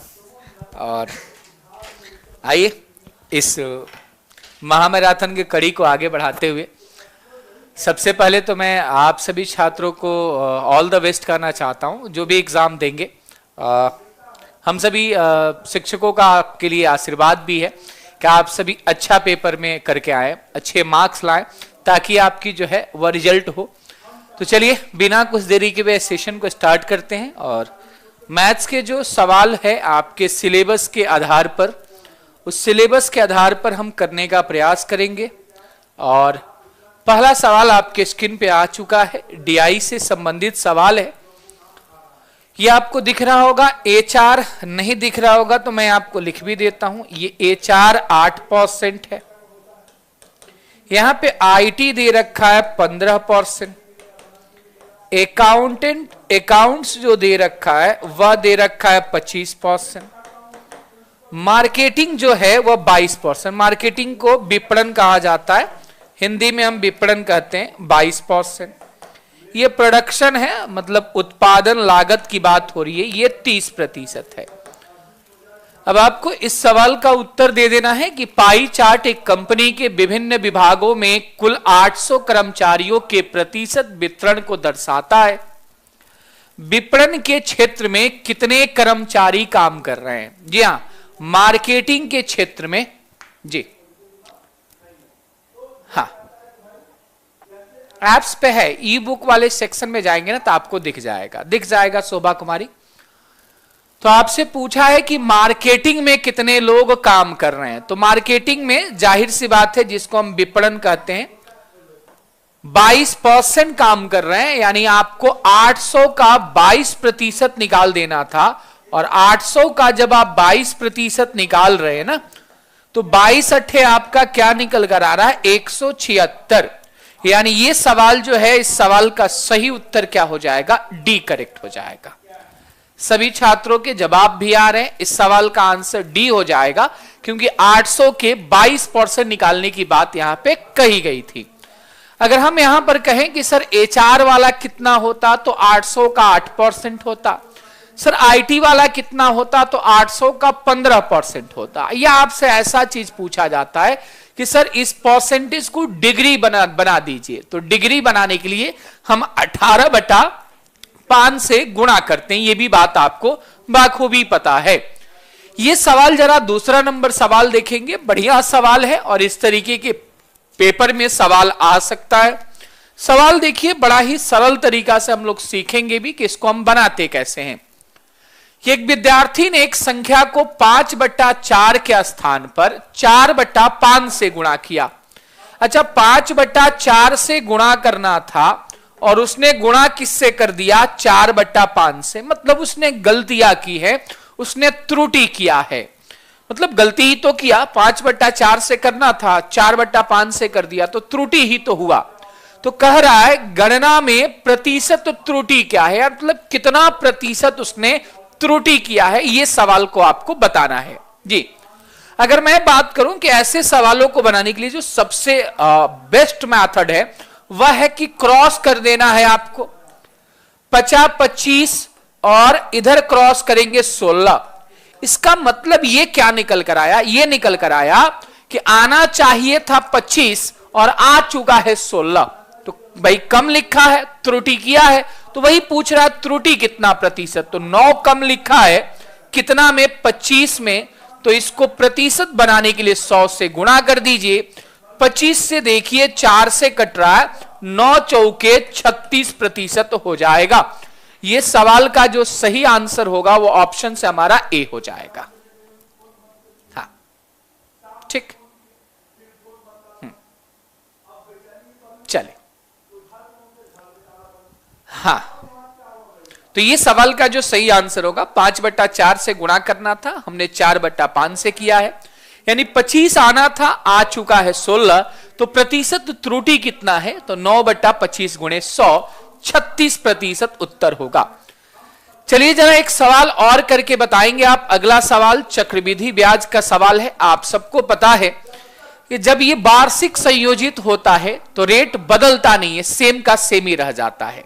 हाँ, लेकिन जब बात करेगा अर्धवार्षिक, बात करेगा त्रैमासिक, तो बदलाव होता है। अर्धवार्षिक में क्या होता है? रेट आधा हो जाता है, टाइम डबल हो जाता है। त्रैमासिक में क्या होता है? रेट में हम 4 से भाग लगाते हैं और टाइम में 4 से गुणा कर देते हैं। तो ये सवाल देखिए क्या कह रहा है कि लारा ने एक बैंक में 8,000 रुपए जमा किए, यानी मूलधन हमारा 8,000 रुपया है, ठीक, जो उसे अर्धवार्षिक रूप से संयोजित, जब अर्धवार्षिक संयोजित होगा ना तो रेट आधा हो जाएगा, 5% हो जाएगा। रेट हो चुका है 5%। भाई 18 महीने बाद, 18 महीने, तो ये तो गुणा हो जाएगा 2 से, 36 माह होगा, यानी ये 3 वर्ष हो जाएगा, मतलब एन का मान 3 हो जाएगा। एन का मान क्या हो जाएगा? 3 हो जाएगा। चूंकि आपको पता है समय डबल होगा, 18 का डबल 36 हो जाएगा। 36 महीने का मतलब 3 वर्ष, यानी वहां पे 3 बार कैलकुलेशन होगी, एन का मान 3 हो जाएगा। आपसे कह रहा है कितनी राशि प्राप्त होगी, मतलब टोटल कितना हो जाएगा, यानी मिश्रधन पूछा है। आप फॉर्मूला ही लगा लीजिए। मिश्रधन का फॉर्मूला क्या होता है? P × 1 + R/100 पावर n होता है, यही होता है दोस्त। तो 8,000 और 1 + 5/100 पावर में क्या होगा? 3 होगा। 5 से कट रहा है 20 दोस्त। अच्छा, आप देख पा रहे हैं ना, एक में अगर 1/20 जोड़ेंगे 21/20 हो जाएगा। कई तरीके से बना सकते हैं आप, फॉर्मूला से भी बना सकते हैं, आपको पता है। अच्छा, 21 का क्यूब करेंगे ना, 21 को 3 बार गुणा करेंगे तो 9261, 20 को 3 बार गुणा करेंगे 8,000, तो ये कटकर 9261 रुपया हो रहा है, यानी वह पैसा क्या हो जाएगा? 9261 हो जाएगा। ये सवाल का उत्तर क्या हो जाएगा? डी करेक्ट हो जाएगा। ये कैसे होगा जी? 9260 रुपया कैसे होगा? 9260 नहीं होगा, इस सवाल का उत्तर 9261 रुपया होगा। इतना आसान सवाल था, प्रिंसिपल पता था, रेट पता था, एन पता था, तो क्या मिश्रधन नहीं निकाला जा सकता है? फॉर्मूले पे रख दीजिए ना। नहीं तो आप परसेंटेज मेथड भी लगा लीजिए या आप यहां पे रेशियो लगा लीजिए, फॉर्मूला ही आपके लिए बेहतर होगा। 38 के बाद 39 नंबर सवाल का सभी को आंसर बताना है। इस 39 नंबर सवाल का सभी को आंसर बताना है, सभी यानी सभी को, कि 20 संख्याओं का औसत 15 है और पहली 5 संख्याओं का औसत 12 है, तो बाकी का औसत क्या होगा। आप जरा मेरी बात समझिए कि 20 संख्याओं का औसत 15 था, इसका मतलब योगफल हम कह सकते हैं 300 था। अच्छा, 5 संख्याओं का औसत 12 है, तो यानी 5 संख्याओं का योगफल 60 है। अगर मैं 20 संख्याओं के योगफल में से 5 संख्याओं के योगफल का घटा दूं, तो ये जो बाकी संख्याएं बचती है उसका योगफल आ जाएगा। हाँ,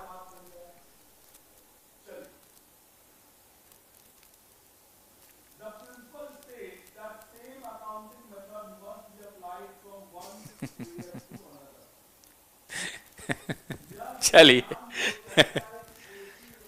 तो ये 20 संख्याओं का टोटल में से अगर 5 संख्याओं के टोटल घटा दिए तो बाकी 15 संख्याओं का टोटल आ गया। उन 15 संख्याओं का औसत पूछा है, तो 15 से भाग लगा दीजिए, क्योंकि ये 15 संख्याओं का योग है। योग को अगर संख्या से भाग लगा देंगे तो औसत आ जाएगा। तो ये 300 रहा, 300 में 60 घटाएंगे 240 और 15 से भाग लगा देंगे, हमारा उत्तर क्या हो जाएगा, 16 हो जाएगा। इस सवाल का जो सही उत्तर आना चाहिए वो ऑप्शन से आपका एक करेक्ट आना चाहिए। ठीक है, तो ये सवाल का जो सही आंसर होगा वह क्या होगा, ए होगा। 14 कहां से हो जाएगा, बट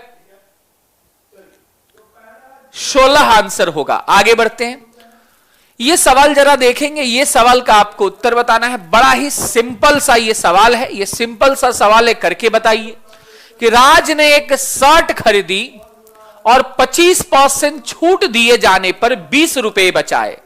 अच्छा, दुकानदार अगर आपको छूट देता है तो जितना भी छूट देता है उतना ही तो पैसा आपका बचता है।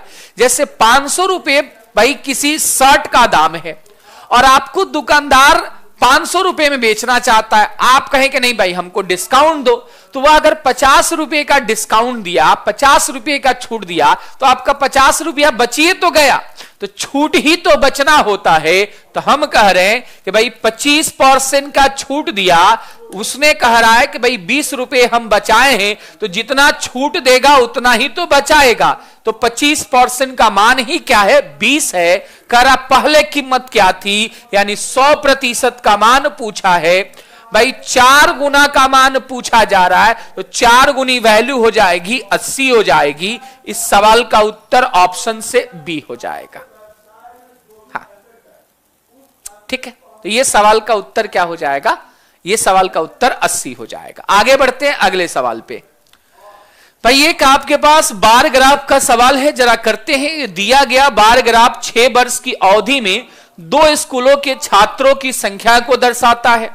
बार ग्राफ में वर्ष 2008, 2012, 2013 के लिए स्कूल ए से लिए गए छात्रों का और वर्ष 2009, 2010, 2011 के लिए छात्रों से अनुपात क्या है। ये थोड़ा सा हिंदी और इंग्लिश में अलग अलग है। यहां पे स्कूल ए हो रहा है, स्कूल ए हो रहा है, मैं आपको सही लिख देता हूं, स्कूल से तथा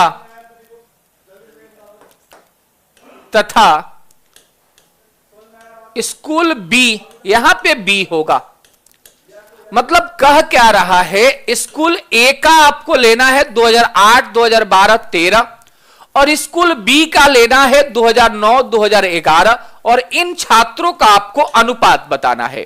तो अगर मैं बात कर रहा हूं ए के लिए 2008, तो ए के लिए ये 2008 640 है, 2012 में ए हमारे पास 900 है, 2013 में 750 है। जरा इनका एक साथ लिखना था, तो 640 और 900 जोड़ रहे हैं 1540 और 750 जोड़ रहे हैं, तो ये आपका हो रहा है 2290।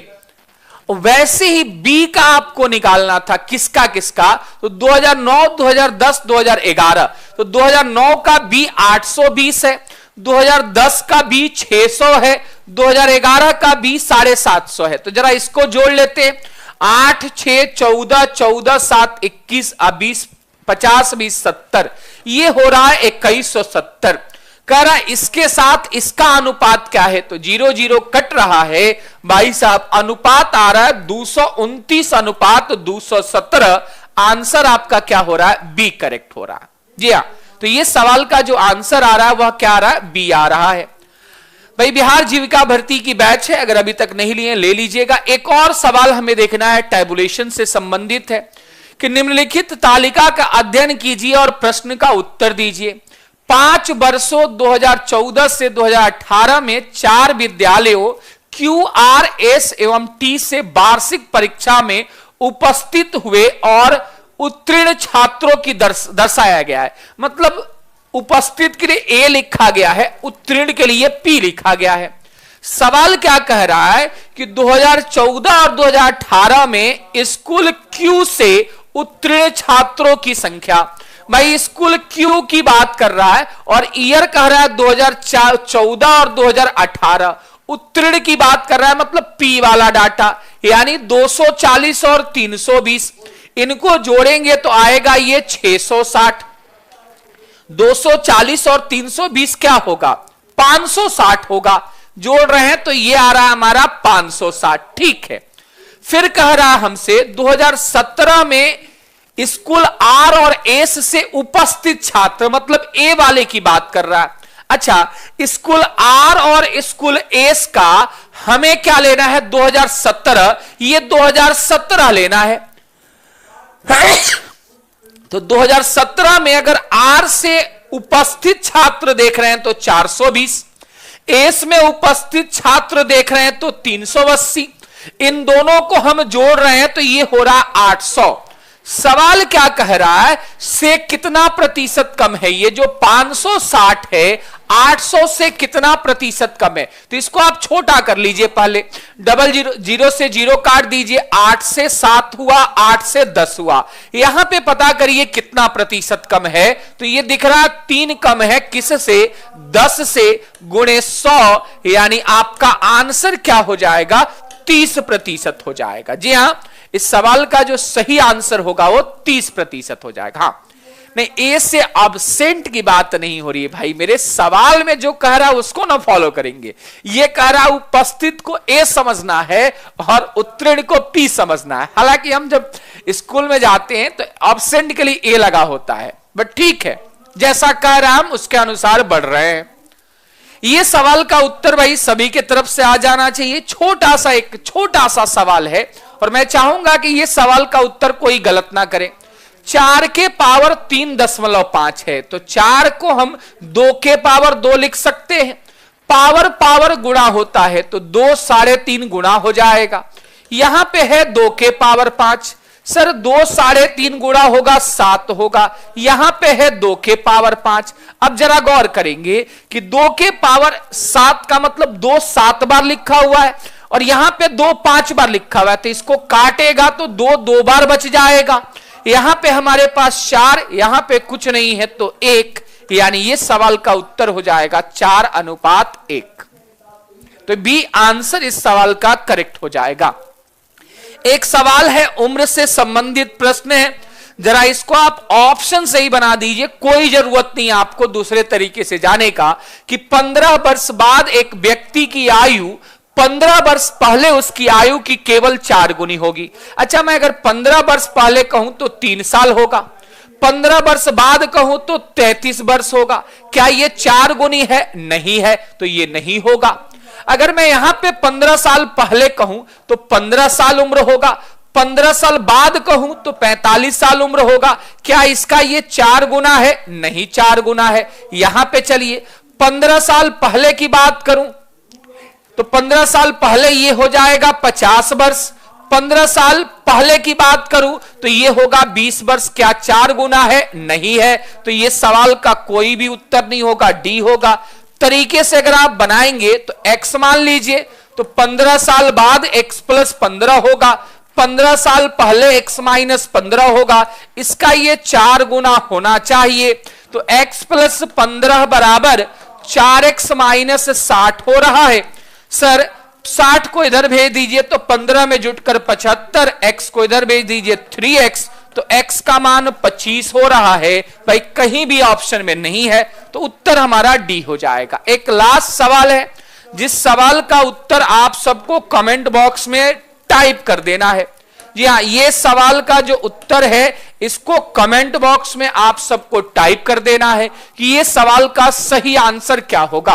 हाँ, अब आपके साथ जुड़ने वाले हैं स्वर्णा सर। स्वर्णा सर का स्वागत करिए, बड़े प्यारे सर हैं। कहां है सर? बच्चे आपका इंतजार कर रहे हैं। तो ये सवाल का उत्तर आपको कमेंट बॉक्स में टाइप कर देना है। मैं बता ही देता हूं कि 2 घंटे में 20 किलोमीटर जा रहा है तो 10 का स्पीड होगा, और 2 घंटे में 4 किलोमीटर जा रहा है तो 2 का स्पीड होगा। ये अनुकूल जा रहा है तो ये अनुकूल चाल आया, यहां पे प्रतिकूल गया है तो प्रतिकूल चाल आया। धारा की चाल पूछे तो दोनों को घटाकर 2 से भाग लगा दीजिए, यानी आपका आंसर हो जाएगा 4 किलोमीटर प्रति घंटा। तो ये सवाल का 4 किलोमीटर प्रति घंटा आंसर होगा। अब आप थोड़ा सा जोरों शोरों से, पूरा तालियों की गड़गड़ाहट से स्वागत करें आप स्वर्णा सर का। तालियों की जो गूंज है वो रुकनी नहीं चाहिए। तालियां तालियां। अरे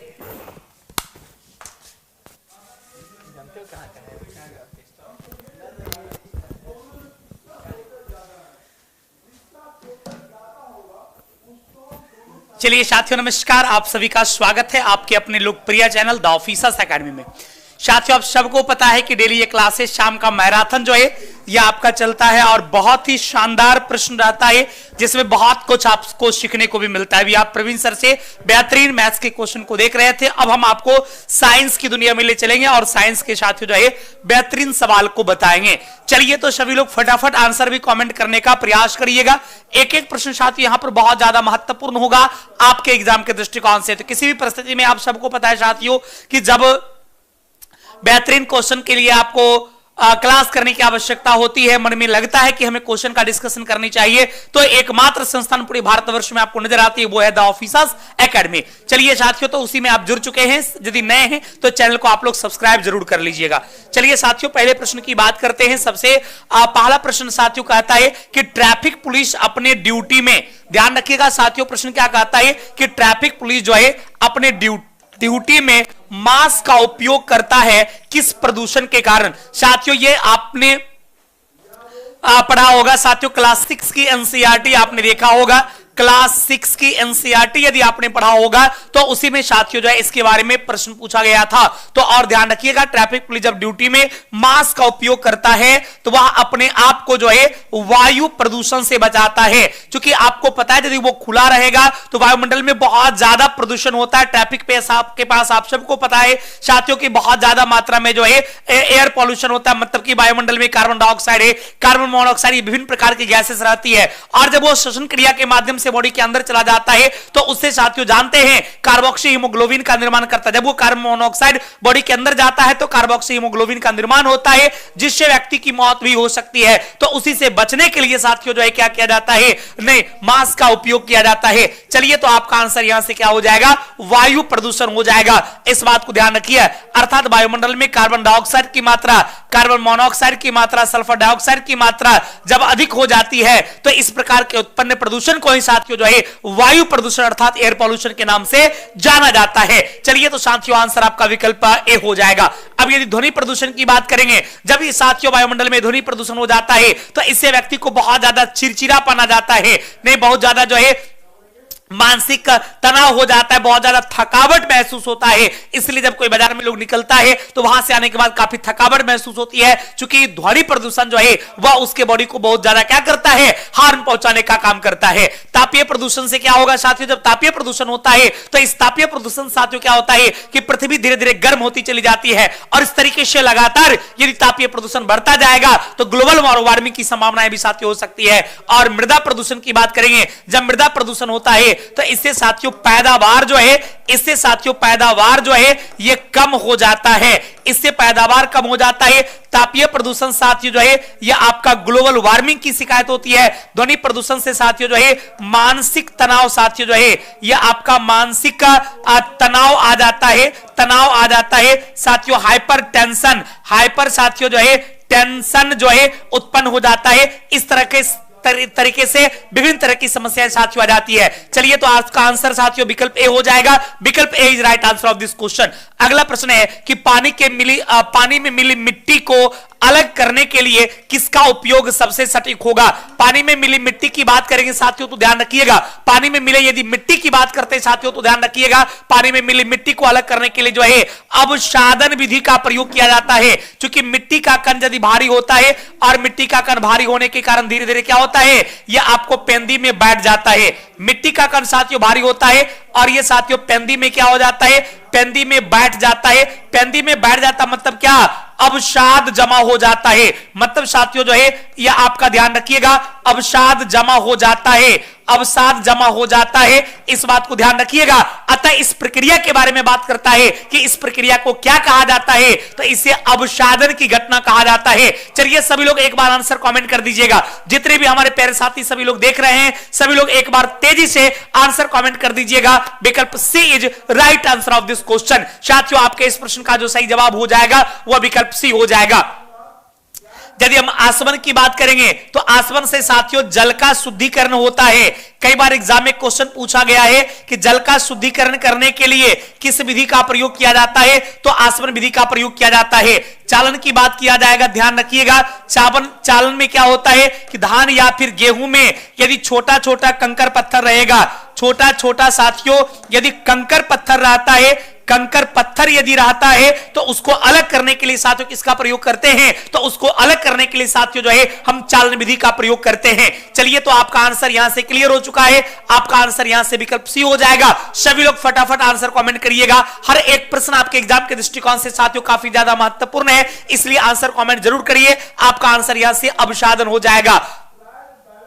क्लियर। चलिए तो आसवन और ऊर्ध्वपात निस्तापन में क्या होता है, निस्तापन की प्रक्रिया में साथियों क्या होता है, यदि भारी हैवी मटेरियल्स वगैरह उसमें मिला रहता है तो उसको निस्तापन विधि से भी अलग किया जाता है। चलिए तो अगला प्रश्न की ओर चलते हैं। अगला कहता है कि आग लगने की स्थिति में फायर अलार्म आमतौर पर धुएं का पता लगा, सबको पता है ये फायर अलार्म क्या करता है, यह आमतौर पर धुएं का पता लगाता है। तो कहता है इस तरह के अलार्म को कमरे के कहां रखा जाना चाहिए, यानी फायर अलार्म्स के बारे में कहता है जो कि यदि कहीं आग वगैरह लगता है उसके धुआं के बारे में पता करता है। इसके बारे में साथियों ये सवाल करती है कि उस फायर अलार्म को कहां लगनी चाहिए, क्या घर के अंदर लगना चाहिए, बिल्कुल नहीं। घर के अंदर रहेगा तो गेट खिड़की सब बंद रहेगा, धुआं को के बारे में पता नहीं कर पाएगा। उसको छत के ऊपर होना चाहिए ताकि वायुमंडल में यदि एयर फैल जाएगा तो उसको एब्जॉर्ब करके तेजी से बता पाएगा। यानी उसको कहां लगनी चाहिए, तो साथियों छत पर लगनी चाहिए। इसलिए सभी लोग आंसर कमेंट कर दीजिएगा भाई, आपका आंसर यहां से विकल्प डी हो जाएगा। फायर अलार्म को कहां लगनी चाहिए, तो ध्यान रखिएगा साथियों फायर अलार्म को जो है छत पर लगनी चाहिए। सभी लोग आंसर कमेंट करिए, सभी लोग आंसर कमेंट करिए। आपके एग्जाम के दृष्टिकोण से साथियों हर एक प्रश्न बहुत ही ज्यादा महत्वपूर्ण है।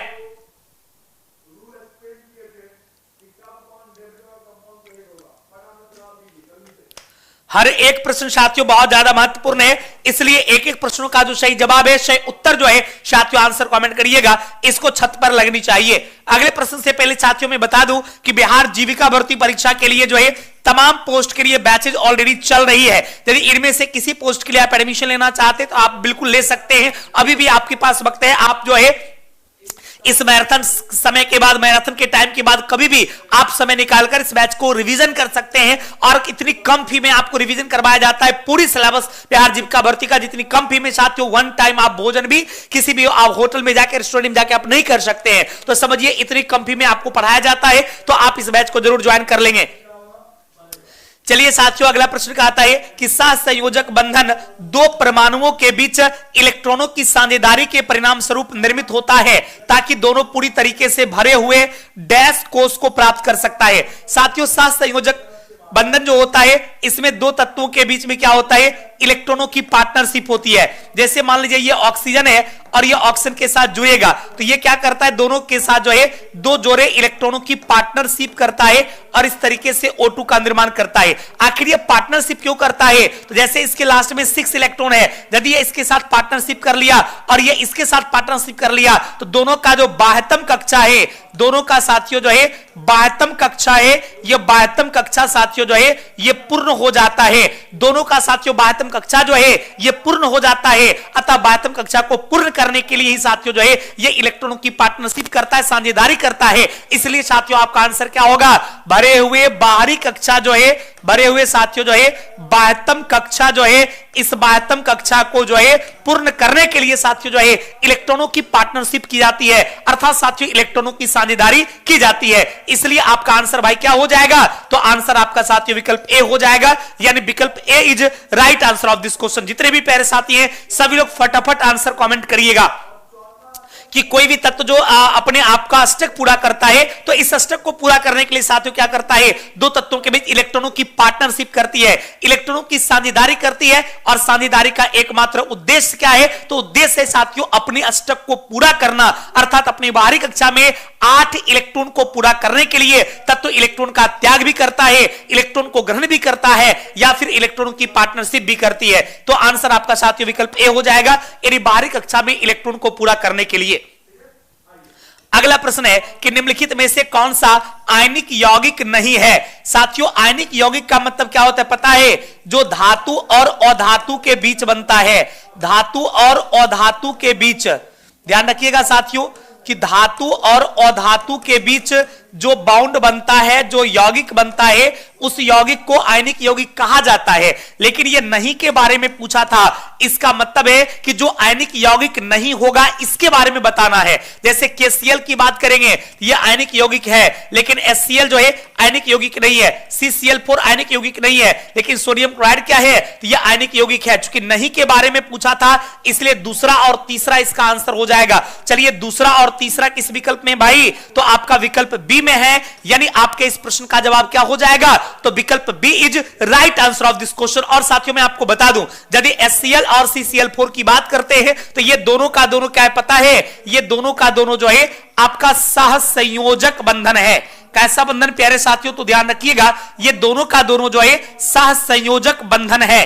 कई बार आपसे एग्जाम में क्वेश्चन पूछा गया है कि बताइए दो अधातुओं के बीच जो इलेक्ट्रॉनों की पार्टनरशिप के जरिए नए कंपाउंड का निर्माण करता, नया बॉन्ड बनाता है, तो इस बंधन को क्या कहा जाता है, तो इस बंधन को साथियों कोवलेंट बॉन्ड कहा जाता है, सहसंयोजक बंधन कहा जाता है। और याद रखिएगा साथियों सहसंयोजक बंधन किसके बीच बनता है, तो अधातु और अधातु के बीच बनता है। किसके बीच भाई, तो ध्यान रखिएगा नन मेटल और नन मेटल के बीच जो बाउंड बनता है इस बाउंड को ही साथियों सहसंयोजक बंधन कहा जाता है। इसलिए साथियों आंसर आपका यहां से विकल्प बी हो जाएगा, विकल्प B is right answer of this question. Clear साथियों, चलिए तो आपका आंसर यहां से विकल्प बी हो जाएगा। अगला प्रश्न का आता है कैल्शियम हाइड्रोक्साइड के गुजरती है तो बनने वाले विलयन में जब कार्बन डाइऑक्साइड अवक्षेप कारण कैसा होगा। साथियों कार्बन डाइऑक्साइड के अवक्षेप कारण किसके साथ, कैल्शियम हाइड्रोक्साइड के साथ। याद रखिएगा इसका कलर साथियों जो है ये आपका सफेद हो जाएगा, यानी आंसर साथियों आपका बनेगा आपका सफेद यानी विकल्प डी। याद रखिएगा कैल्शियम हाइड्रोक्साइड, कैल्शियम हाइड्रोक्साइड से कार्बन डाइऑक्साइड को गुजारा जाएगा तो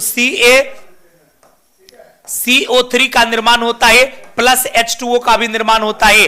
अर्थात कैल्शियम कार्बोनेट का कलर कैसा होता है, तो इसका कलर साथियों सफेद हो जाता है, यानी आपका आंसर क्या बनेगा भाई, तो आपका आंसर बनेगा विकल्प डी। सभी लोग एक बार आंसर कमेंट कर दीजिएगा साथियों, विकल्प डी इज राइट आंसर। एक एक बच्चे आंसर कमेंट करेंगे, आपको रुकना ही नहीं है, ना रुकना है ना थकना है, और आपको लगातार आंसर कमेंट करते रहना है, क्योंकि हाथों में पड़ गए छाले हैं फिर भी कलम संभाले हैं, और हम द ऑफिसर्स एकेडमी वाले हैं। आपको पता है साथियों पूरे भारतवर्ष की इकलौती संस्थान द ऑफिसर्स एकेडमी है, जो अपने बिहार के बच्चों के लिए नहीं बल्कि पूरे भारतवर्ष के बच्चों के लिए साथियों लगातार सुबह से शाम तक अपने सभी चैनल के माध्यम से, चाहे वो द ऑफिसर्स एकेडमी हो, only SSC by the officer academy हो, UP exams by the officer academy हो, IAS PCS by the officers academy हो, या शशि शरण सर के अपने यूट्यूब चैनल की बात हम करते हैं, शशि शरण सर के नाम से जो है इन तमाम चैनल्स को मिला दीजिएगा तो 50 घंटा से ज्यादा फ्री ऑफ कॉस्ट जो है ऑफिसर एकेडमी पूरे भारत के बच्चों को पढ़ाती है। तो साथियों अब बारी आपकी है और जिम्मेदारी द ऑफिसर एकेडमी के शिक्षकों की है।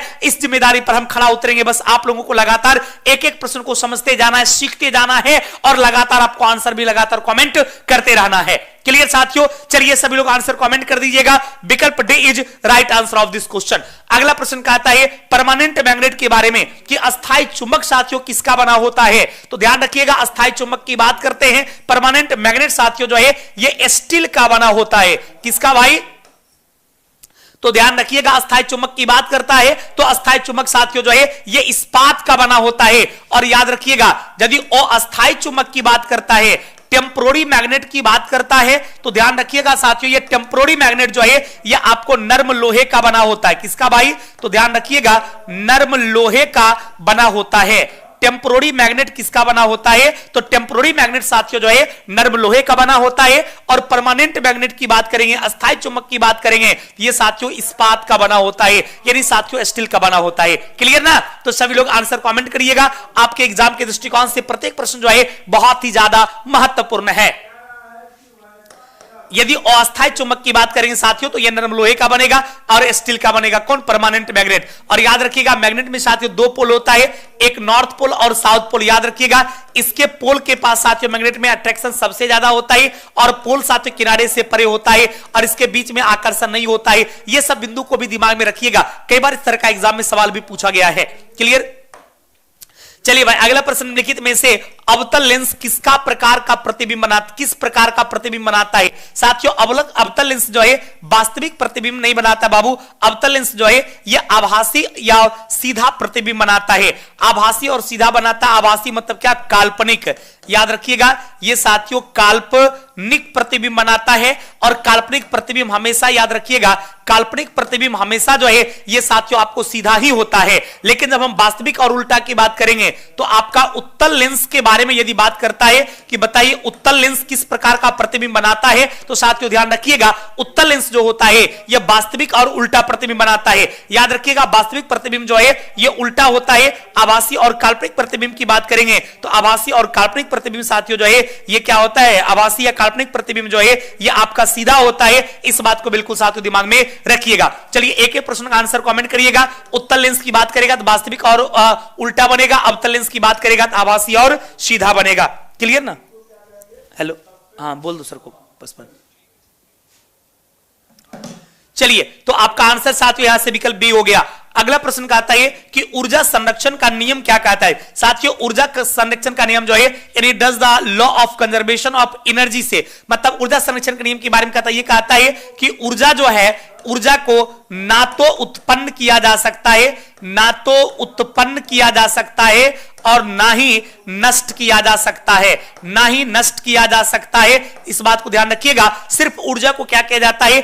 एक रूप से दूसरे रूप में परिवर्तित किया जाता है। ऊर्जा को एक रूप से दूसरे रूप में बदला जाता है। ऊर्जा को ना तो उत्पन्न किया जाता है, ऊर्जा को ना ही साथियों जो है नष्ट किया जाता है, सिर्फ इसको एक रूप से दूसरे रूप में परिवर्तित किया जाता है। इसलिए साथियों आपका आंसर क्या हो जाएगा कि ऊर्जा का रूप बदलता है, कुल मात्रा स्थिर रहता है। इसको ऊर्जा को नष्ट कर सकते बिल्कुल नहीं, उत्पन्न कर सकते बिल्कुल नहीं। ऊर्जा को ना तो उत्पन्न किया जाता है और ऊर्जा को ना ही नष्ट किया जाता है, इसको सिर्फ एक रूप से दूसरे रूप में बदला जाता है। तो चलिए सभी लोग आंसर कमेंट कर दीजिएगा। आपका आंसर साथियों क्या हो जाएगा? तो विकल्प C is right answer of this question. जितने भी प्यारे साथी हैं सभी लोग एक बार आंसर कमेंट कर दीजिएगा। आपके इस प्रश्न का जो सही जवाब होगा, सही उत्तर जो होगा, यह साथियों आपका आंसर जो है साथियों विकल्प सी हो जाएगा। साथियों आंसर आपका विकल्प सी हो जाएगा।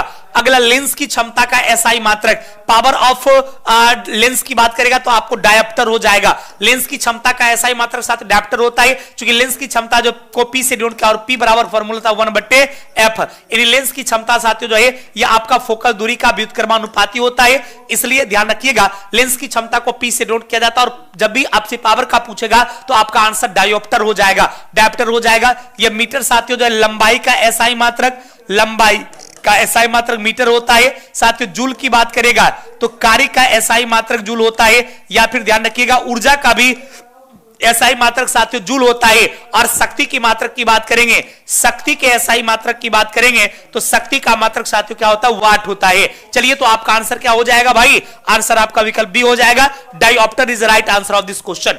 अगला, समांतर क्रम में जुड़े प्रतिरोध का कुल प्रतिरोध कैसा होता है। समांतर क्रम में यानी पैरेलल कॉम्बिनेशन का मतलब होता है इस तरीके से, सपोज करें इस तरीके से पैरेलल कॉम्बिनेशन में यदि रेसिस्टेंस जुड़ा हुआ R1 R2 और R3, तो इसका यदि पूछता है कि इसका कुल प्रतिरोध जो होता है ये क्या होगा, तो इसका कुल प्रतिरोध साथ पैरेलल कॉम्बिनेशन में जो होता है इसका जो पार्टिकुलर प्रतिरोध है इससे कम होता है, यानी व्यक्तिगत से कम होता है। इस बात को ध्यान में रखिएगा, यानी आपका आंसर साथियों क्या हो जाएगा, तो विकल्प सी इज राइट आंसर। सभी लोग साथियों आंसर कमेंट करिएगा, आपके इस प्रश्न का जवाब साथियों विकल्प सी हो जाएगा। क्लियर। चलिए अगला है साथियों जीविका भर्ती की परीक्षा के लिए 2025-26 के लिए एग्जाम साथियों होने वाली, आप सबको पता है इस एग्जाम के लिए तमाम पोस्ट के लिए बैचेज ऑलरेडी स्टार्ट की गई है, ऑलरेडी बैचेज स्टार्ट है। यदि आप कम समय में इसको रिवाइज करना चाहते हैं तो मेरे साथियों आपसे निवेदन है कि इस बैच को जरूर परचेज करिए। यह बैच साथियों आपके आने वाली परीक्षा के लिए बहुत ही ज्यादा शानदार साबित होगा, इसलिए आप सभी लोग साथियों जो है इस बैच को अभी भी आपके पास समय है, यदि आपने परचेज नहीं किया है और कम समय में रिवीजन चाहते हैं तो आप इस बैच को साथियों परचेज जरूर कर लेंगे।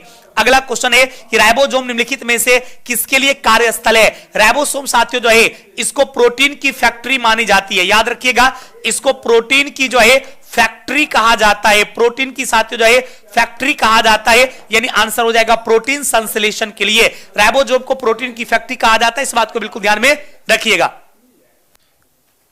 क्लियर। चलिए तो आंसर साथियों आपका क्या हो जाएगा, विकल्प ए हो जाएगा, यानी प्रोटीन संश्लेषण के लिए साथियों क्या है, तो यह जिम्मेदार है। अगला कहता है कि जो लवक फल और फूल को नारंगी और पीले के रंग प्रदान करता है, यानी फूल और फल में आपने देखा होगा साथियों अलग अलग कलर होता है, डिफरेंट रे होता है, अलग अलग रंग होता है। इसका कारण क्या है, तो ध्यान रखिएगा फूल और फल का जो नारंगी और पीला जो है रंग प्रदान करने का कारण साथियों जो है यह आपका बर्नी लवक है। याद रखिएगा साथियों बर्नी लवक के कारण साथियों जो है फूल और फल का जो रंग है यह बिल्कुल डिफरेंट होता है, अलग अलग होता है। आंसर साथियों आपका विकल्प ए हो जाएगा। हरित लवक के कारण साथ याद रखिएगा पत्ती का रंग हरा, यदि क्वेश्चन पूछता है कि पेड़ पौधे की पत्ती का रंग हरा क्यों होता है तो आपका आंसर क्या हो जाएगा बाबू, पेड़ पौधे की पत्ती का रंग हरा के बारे में पूछेगा तो पत्ती का रंग हरा होता है हरित लवक के कारण। फिर सवाल आपसे पूछा जाता है जड़ के बारे में या फिर भूमिगत जड़ या भूमिगत तना के बारे में पूछता है कि जड़ या भूमिगत तना में कोई कलर नहीं होता है, कोई रंग नहीं होता है, इसका वजह क्या है साथियों, इसका कारण जो है यह आपका अवर्णी लवक है। क्या है भाई, तो अवर्णी लवक जो है इसका कारण है। चलिए तो आंसर साथियों विकल्प ए हो जाएगा, विकल्प ए इज राइट आंसर। अगला, निम्नलिखित में से कौन सी बीमारी जेनेटिक बीमारी, हिमोफीलिया बिल्कुल है, फिनाइल कीटोनुरिया भी है, दात्र कोशिका बिल्कुल, तो आंसर आपका इनमें से सभी हो जाएगा। ये सबका सब साथियों जो जेनेटिक्स बीमारी है, सब आनुवांशिक बीमारी है। अगला, निम्न में से राजस्थान के किस नस्ल की बेर जो है सबसे अति उत्तम नस्ल की बेर है, तो आपका चौकला जो है ये सबसे उन्नत किस्म का है। चलिए साथियों तो साइंस की सेवा हम समाप्त करते हैं और अभी जस्ट आपके बीच जो है कंप्यूटर साइंस वाले संजय सर जुड़ेंगे। आप सभी लोग जोरदार ताली से उनका स्वागत करिएगा, सभी लोग लगातार जो है इस सेशन में बने रहिएगा। थैंक यू वेरी मच, बहुत बहुत धन्यवाद। आप सभी लोग को जुड़िए आप लोग संजय सर के साथ। नमस्कार साथियों, कंप्यूटर साइंस के इस महत्वपूर्ण सीरीज में आप सभी का बहुत बहुत स्वागत है। मेरा नाम है संजय श्रीवास्तव। तो चलिए बिना देर किए हुए आज की सेशन की शुरुआत करते हैं। जैसा कि आप सभी को पता होगा कि कंप्यूटर के सवालों की एक एक श्रृंखला लेकर हम लोग चल रहे हैं और पिछले सेशन में हम लोगों ने टोटल 55 सवाल अब तक कर लिए हैं। आज से जो हमारा सेशन शुरुआत होगा उसमें हम लोग 56वें सवाल की शुरुआत करेंगे। और प्यारे विद्यार्थी, आप सभी को एक महत्वपूर्ण सूचना हम दे दें कि कल मतलब कि 19 नवंबर 2025 को शाम में 7 बजे से द ऑफिसर्स एकेडमी के यूट्यूब प्लेटफॉर्म पर जुड़ना बिल्कुल भी मत भूलिएगा। ये काफी इंपॉर्टेंट महामैराथन आप सभी के लिए मैं लेकर आ रहा हूं, जो कंप्यूटर के काफी महत्वपूर्ण सवाल होंगे, जो ब्लॉक आईटी एग्जीक्यूटिव से भी रिलेटेड, लाइब्रेरी साइंस से भी रिलेटेड, ऑफिस असिस्टेंट जीविका से भी रिलेटेड, और अगर आप केबीएस और एनवीएस नवोदय विद्यालय की तैयारी कर रहे हैं उससे भी रिलेटेड, ये सभी एग्जामिनेशन के लिए ये एकदम बिल्कुल धुआंधार सवाल होगा, तो जुड़ना बिल्कुल भी मत भूलिएगा। तो आज के सेशन की हम शुरुआत करते हैं। तो आप सभी को मेरी तरफ से गुड इवनिंग, नमस्कार। आप सभी को बहुत बहुत धन्यवाद सेशन को ज्वाइन करने के लिए, और लगातार इस सेशन में जरूर बने रहिएगा।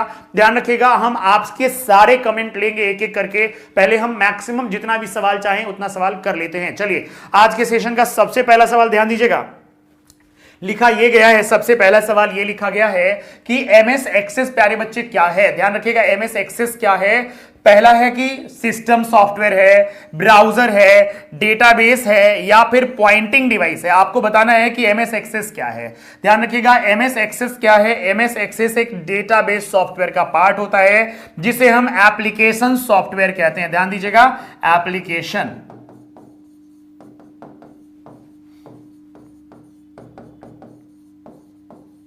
एप्लीकेशन सॉफ्टवेयर के नाम से जानते हैं। तो चलिए आगे बढ़ते हैं अगले सवाल नंबर 57 पर। इसके पहले हम लोगों ने 55 सवाल कर लिए थे, अब जल्दी से जरा 57 नंबर सवाल देख लेते हैं। ध्यान दीजिएगा, लिखा गया है कि कंप्यूटर सिस्टम तक पहुंच को प्रतिबंधित करने के लिए निम्न में से कौन सा सबसे आम उपकरण है।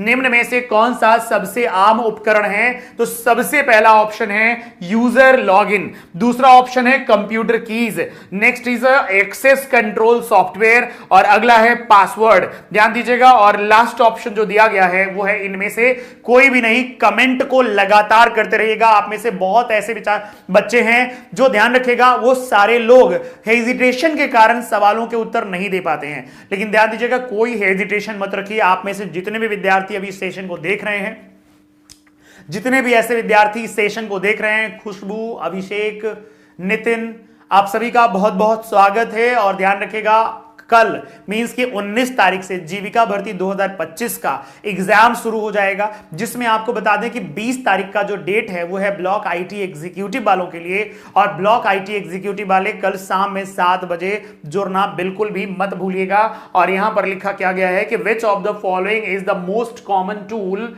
Use to restrict access to a computer system. Restrict access to a computer system. तो सबसे पहले है user login, computer keys, next is a access control software, और अगला है पासवर्ड। ध्यान दीजिएगा, अगला क्या हो जाएगा, पासवर्ड। और पासवर्ड को हम की स्ट्रोक्स के नाम से भी जानते हैं।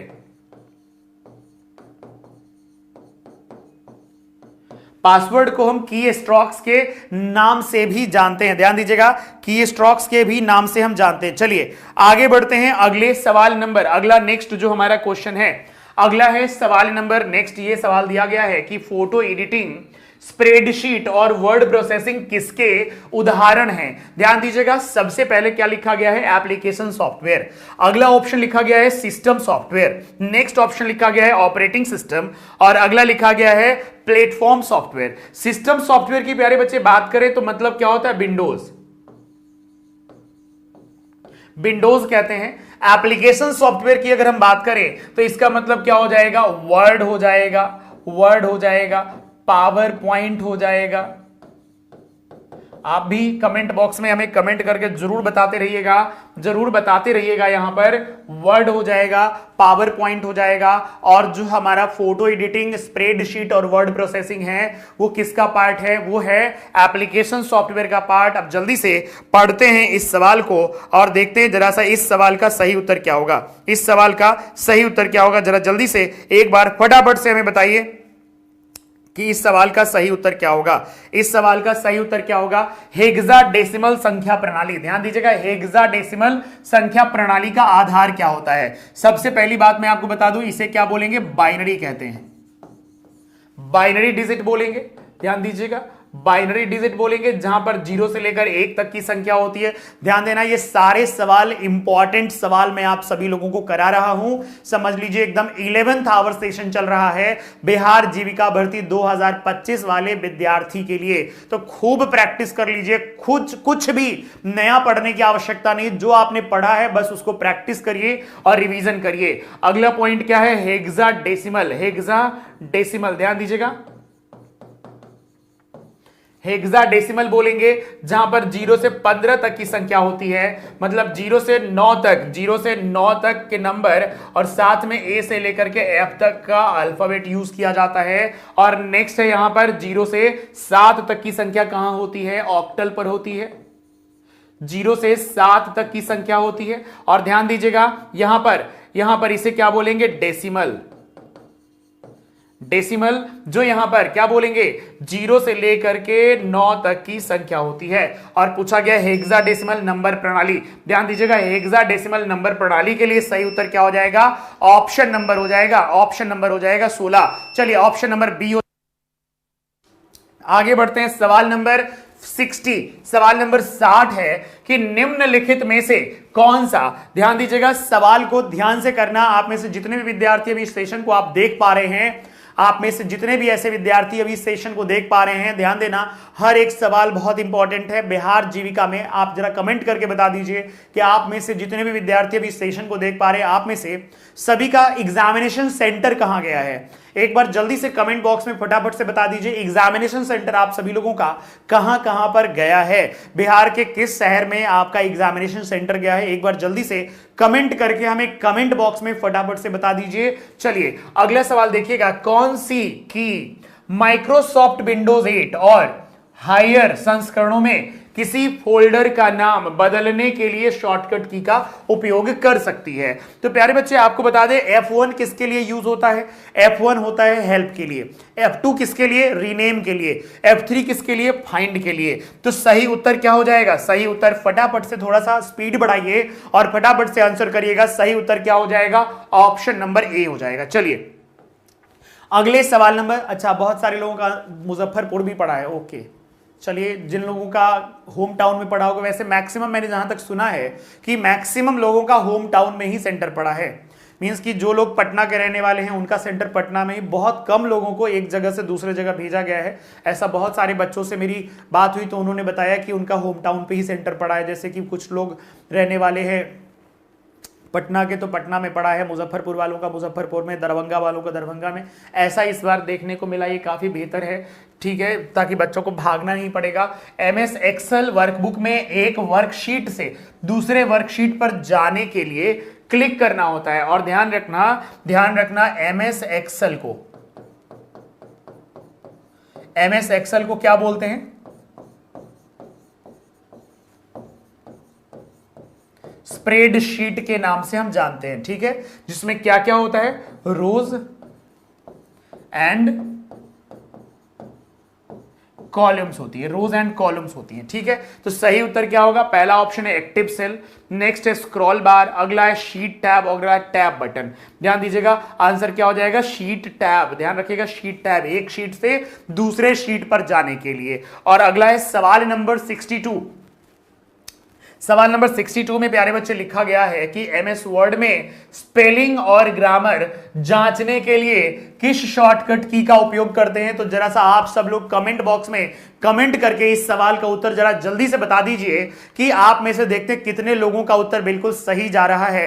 कमेंट बॉक्स में जरा फटाफट से हमें कमेंट करके बताइए कि कितने लोगों का उत्तर बिल्कुल सही जा रहा है। और आप सबको पता होगा कि स्पेलिंग जब कभी भी, ध्यान दीजिएगा, जब कभी भी कोई ग्रामेटिकल अगर एरर होगी, ध्यान दीजिएगा, अगर कोई स्पेलिंग एरर है तो आपको इस तरह का अंडरलाइन दिखेगा। अगर मान लीजिए कि कोई अगर ग्रामेटिकल एरर है तो कोई इस तरह का दिखेगा, ध्यान दीजिएगा। और अगर मान लीजिए कि अगर कोई ध्यान देना, ये 3 अलग अलग कलर अंडरलाइन होते हैं, ठीक है। तो ये किसके लिए है? ये किसके लिए है? ये स्पेलिंग के लिए, स्पेलिंग के लिए होता है। ये किसके लिए होता है? हाइपरलिंक के लिए, ठीक है। और ये किसके लिए होता है? ग्रामर के लिए। ग्रामर मिस्टेक के लिए होता है। तो ये 3 तरह के आपको दिखेंगे और सही उत्तर इसका क्या हो जाएगा, इसका सही उत्तर क्या हो जाएगा, सही उत्तर हो जाएगा F7। याद रखिएगा F7 स्पेलिंग मिस्टेक को फाइंड करने के लिए F7 शॉर्टकट की का यूज करते हैं। तो ये तीनों रंग जरूर याद कर लीजिएगा। और अगला ऑप्शन है हमारे पास, अगला सवाल जरा देख लीजिएगा प्लीज। अगला सवाल है कौन सा स्टोरेज डिवाइस नहीं है। पहला ऑप्शन लिखा है प्रिंटर, अगला लिखा है सीडी, अगला लिखा है हार्ड डिस्क और अगला लिखा है फ्लॉपी डिस्क और नेक्स्ट लिखा हुआ है डीवीडी। तो प्यारे बच्चे, नोटबुक आपने हाथ में लिया हुआ होगा तो पेन का उपयोग करके जरूर से आप यहां पर लिख दीजिए सीडी में डेटा स्टोर करने की कैपेसिटी कितनी होती है, 700 MB की होती है। ध्यान देना, फ्लॉपी डिस्क में डेटा स्टोर करने की कैपेसिटी 1.44 MB की होती है। और अगला क्या होता है डीवीडी, डीवीडी में क्या होता है 4.7 GB की होती है। डीवीडी का पूरा नाम है digital versatile disc. Floppy disk में 1.44 MB होती है, सीडी में 700 MB की होती है और इसे हम ऑप्टिकल डिस्क कहते हैं। आप सब लोग फटाफट से कमेंट बॉक्स में सही उत्तर हमें बता दीजिए। क्या लिखा गया है यहां पर, नॉट लिखा गया है, ध्यान दीजिएगा नॉट। और नॉट का मतलब क्या हो जाएगा, ऑप्शन नंबर ए हो जाएगा।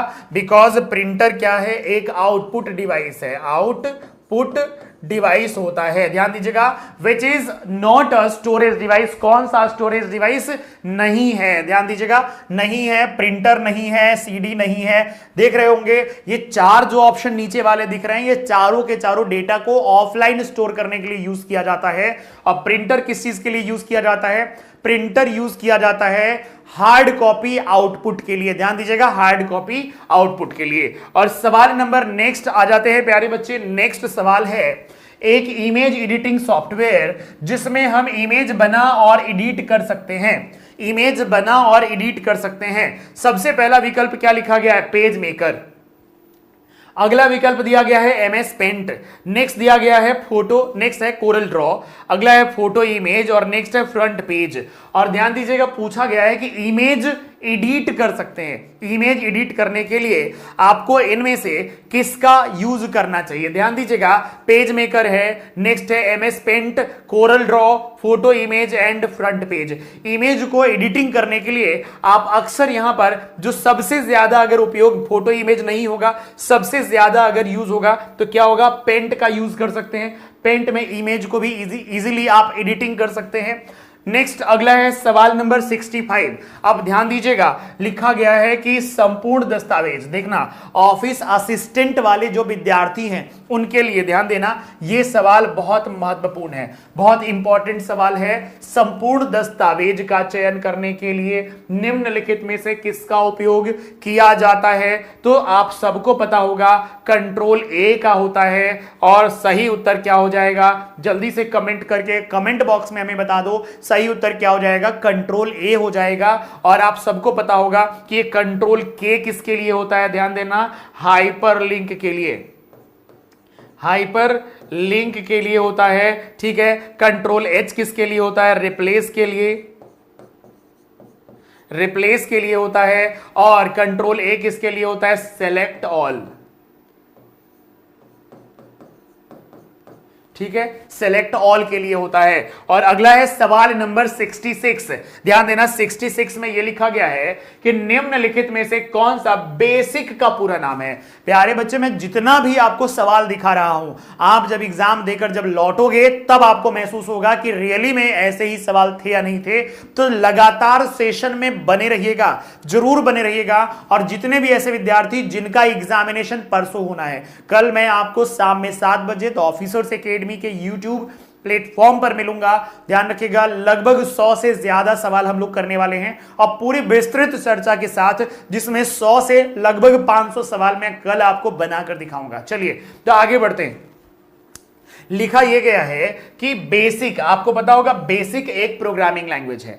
अब प्रोग्रामिंग लैंग्वेज को बनाया किसने था, इस प्रोग्रामिंग लैंग्वेज को बनाया प्रोफेसर जॉन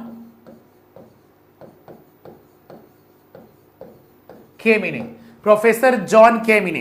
तो ध्यान रखिएगा, पहला है beginners arithmetic system intelligence code, beginners all purpose symbolic instruction code, next है भारतीय ऑल सिस्टम इंटरनेट कोड और next is a biliteral assistance system for Indian community. तो बेसिक क्या है, एक प्रोग्रामिंग भाषा है। Beginners all purpose symbolic instruction code, basic एक प्रोग्रामिंग भाषा है, ध्यान रखिएगा प्रोग्रामिंग भाषा है, और जिसका पूरा नाम है beginners all purpose symbolic instruction code.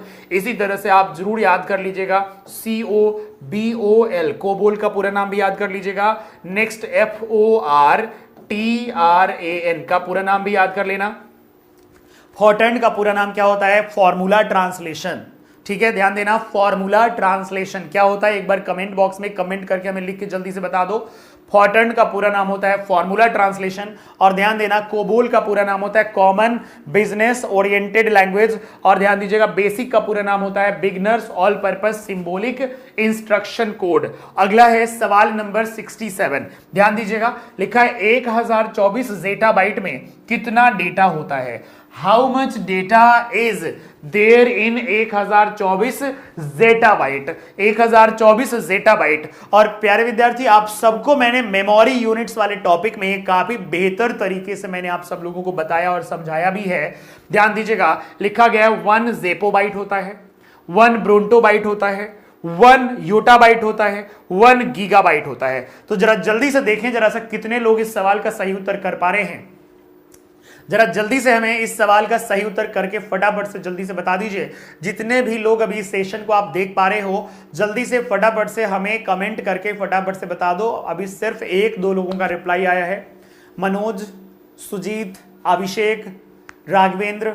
चलिए, बहुत अच्छी बात है। तो आप ध्यान दीजिएगा, बहुत लोग रिप्लाई नहीं कर रहे, लेकिन मैं सभी से यही बोलूंगा कि कृपया कर आप सब लोग कमेंट बॉक्स में रिप्लाई जरूर करते रहिए, चाहे आपको उत्तर आता हो या ना आता हो, रिप्लाई जरूर करते रहिए। तो चलिए, बहुत सारे 1-2 लोगों का रिप्लाई आंसर गलत आ रहा है, बट बहुत लोगों का रिप्लाई भी सही है। तो सही क्या हो जाएगा, ऑप्शन नंबर सी हो जाएगा। ध्यान देना, सही उत्तर क्या हो जाएगा, ऑप्शन नंबर सी हो जाएगा। 1024 ज़ेटाबाइट में कितना डेटा होता है, how much data is there in 1024 zettabyte. ध्यान रखिएगा, होता क्या है यहां पर 1024, ध्यान दीजिएगा, होता है एक्साबाइट। मैं ऐसे लिख देता हूं, एक्साबाइट बराबर क्या होगा, 1024 एक्साबाइट। ध्यान दीजिएगा, मैं यहां पर ऐसे लिख देता हूं 1000, ऐसे लिख देता हूं इसको, ध्यान दीजिएगा ऐसे, तो आपको शायद समझ में आ जाएगा। देखिएगा, यहां लिखा है 1024 एक्साबाइट बराबर 1 ज़ेटाबाइट। ध्यान दीजिएगा, फिर है अगला 1024 ZB ज़ेटाबाइट बराबर 1 योटाबाइट, और अगला लिखा है 1024 योटाबाइट बराबर 1 ब्रोंटोबाइट, और नेक्स्ट लिखा गया है 1024 BB बराबर 1 ज़ेपोबाइट। ठीक है, ज़ेपोबाइट। तो मींस कि कुछ जो है वो मैंने आपको बता दिया, इसके ऊपर वाला मैंने ऑलरेडी बता रखा हुआ है, तो वहां पर भी एक बार देख लीजिएगा, और कल के सेशन में भी इसे और चर्चा कर लेंगे। अब सवाल नंबर 68 पर आ जाते हैं प्यारे विद्यार्थी। लिखा गया है कि एक कैरेक्टर को दर्शाने के लिए कंप्यूटर कितने बिट का प्रयोग करता है। तो प्यारे बच्चे, आपको बता दें कि 0 और 1 मतलब मेमोरी यूनिट से आपके एक सवाल होने निश्चित है, ध्यान जरूर रखिएगा। 0 और 1 मतलब क्या हो जाता है, एक बिट। अब बिट का पूरा नाम क्या हो जाएगा, बाइनरी डिजिट। अगला पॉइंट देख लीजिएगा, 4 बिट बराबर क्या हो जाएगा, एक निबल और हाफ बाइट। अगला हो जाएगा 8 बिट बराबर 1 बाइट, 2 निबल और 1 कैरेक्टर। ठीक है, ध्यान दीजिएगा। तो इस चीज से जरा सा क्लियर कर लीजिएगा, तो सही उत्तर क्या हो जाएगा, एक कैरेक्टर। जैसे कि अगर आप डॉट लिखते हो, @ लिखते हो, आप स्पेस लिखते हो, ये सब एक कैरेक्टर के इक्विवेलेंट होता है। और एक कैरेक्टर किसके 8 बिट के बराबर होता है, जो आपकी यहां पर आप देख पा रहे होंगे 8 बिट के बराबर होता है। ठीक है, सवाल नंबर आ जाते हैं 69 पर। अब आप सबको यह बताना है कि ASCII का पूरा नाम क्या होता है। जरा जल्दी से कमेंट बॉक्स में हमें कमेंट करके आप फटाफट से हमें बता दो कि ASCII का पूरा नाम क्या होता है। आप सब लोगों को मैंने बताया हुआ है पहले से कि एक फुल फॉर्म का पेज बना लो, और जितने भी फुल फॉर्म मैं आप सब लोगों को बताता हूं वो सारे फुल फॉर्म एक अलग नोटबुक पर आप जरूर लिख दीजिए। तो जरा जल्दी से बताइए ASCII का पूरा नाम क्या होता है। ASCII आप सबको पता होगा, जल्दी से कमेंट बॉक्स में हमें कमेंट करके प्लीज बता दीजिए ASCII का पूरा नाम क्या होगा। पहला ऑप्शन है American special computer for information interaction, next is American standard computer for information interaction, American special code for information interaction, American standard code for information interchange. तो सही उत्तर कितने बच्चे दे रहे हैं, देखिए जरा सा सही उत्तर कितने बच्चे दे रहे हैं। सही उत्तर बहुत सारे बच्चों का है, लेकिन कुछ लोगों ने गलत भी लिख दिया है, कुछ लोगों ने सी भी लिख दिया है। लेकिन ध्यान दीजिएगा सही उत्तर क्या हो जाएगा, सही उत्तर हो जाएगा option number D, American standard code for information interchange. अगले सवाल नंबर आ जाते हैं 70 पर। प्यारे विद्यार्थी ध्यान देना, यहां पर लिखा गया है कि मदरबोर्ड को डैश के रूप में भी जाना जाता है। Motherboard is also known as, motherboard को डैश के रूप में भी जाना जाता है। ध्यान दीजिएगा, डैश के रूप में भी जाना जाता है, इलेक्ट्रॉनिक बोर्ड के रूप में, सिमुलेटिंग बोर्ड के रूप में, प्रिंटेड सर्किट बोर्ड के रूप में, कंट्रोलर बोर्ड के रूप में। तो जरा जल्दी से हमें फटाफट से बता दीजिए कि ध्यान रहे मदरबोर्ड,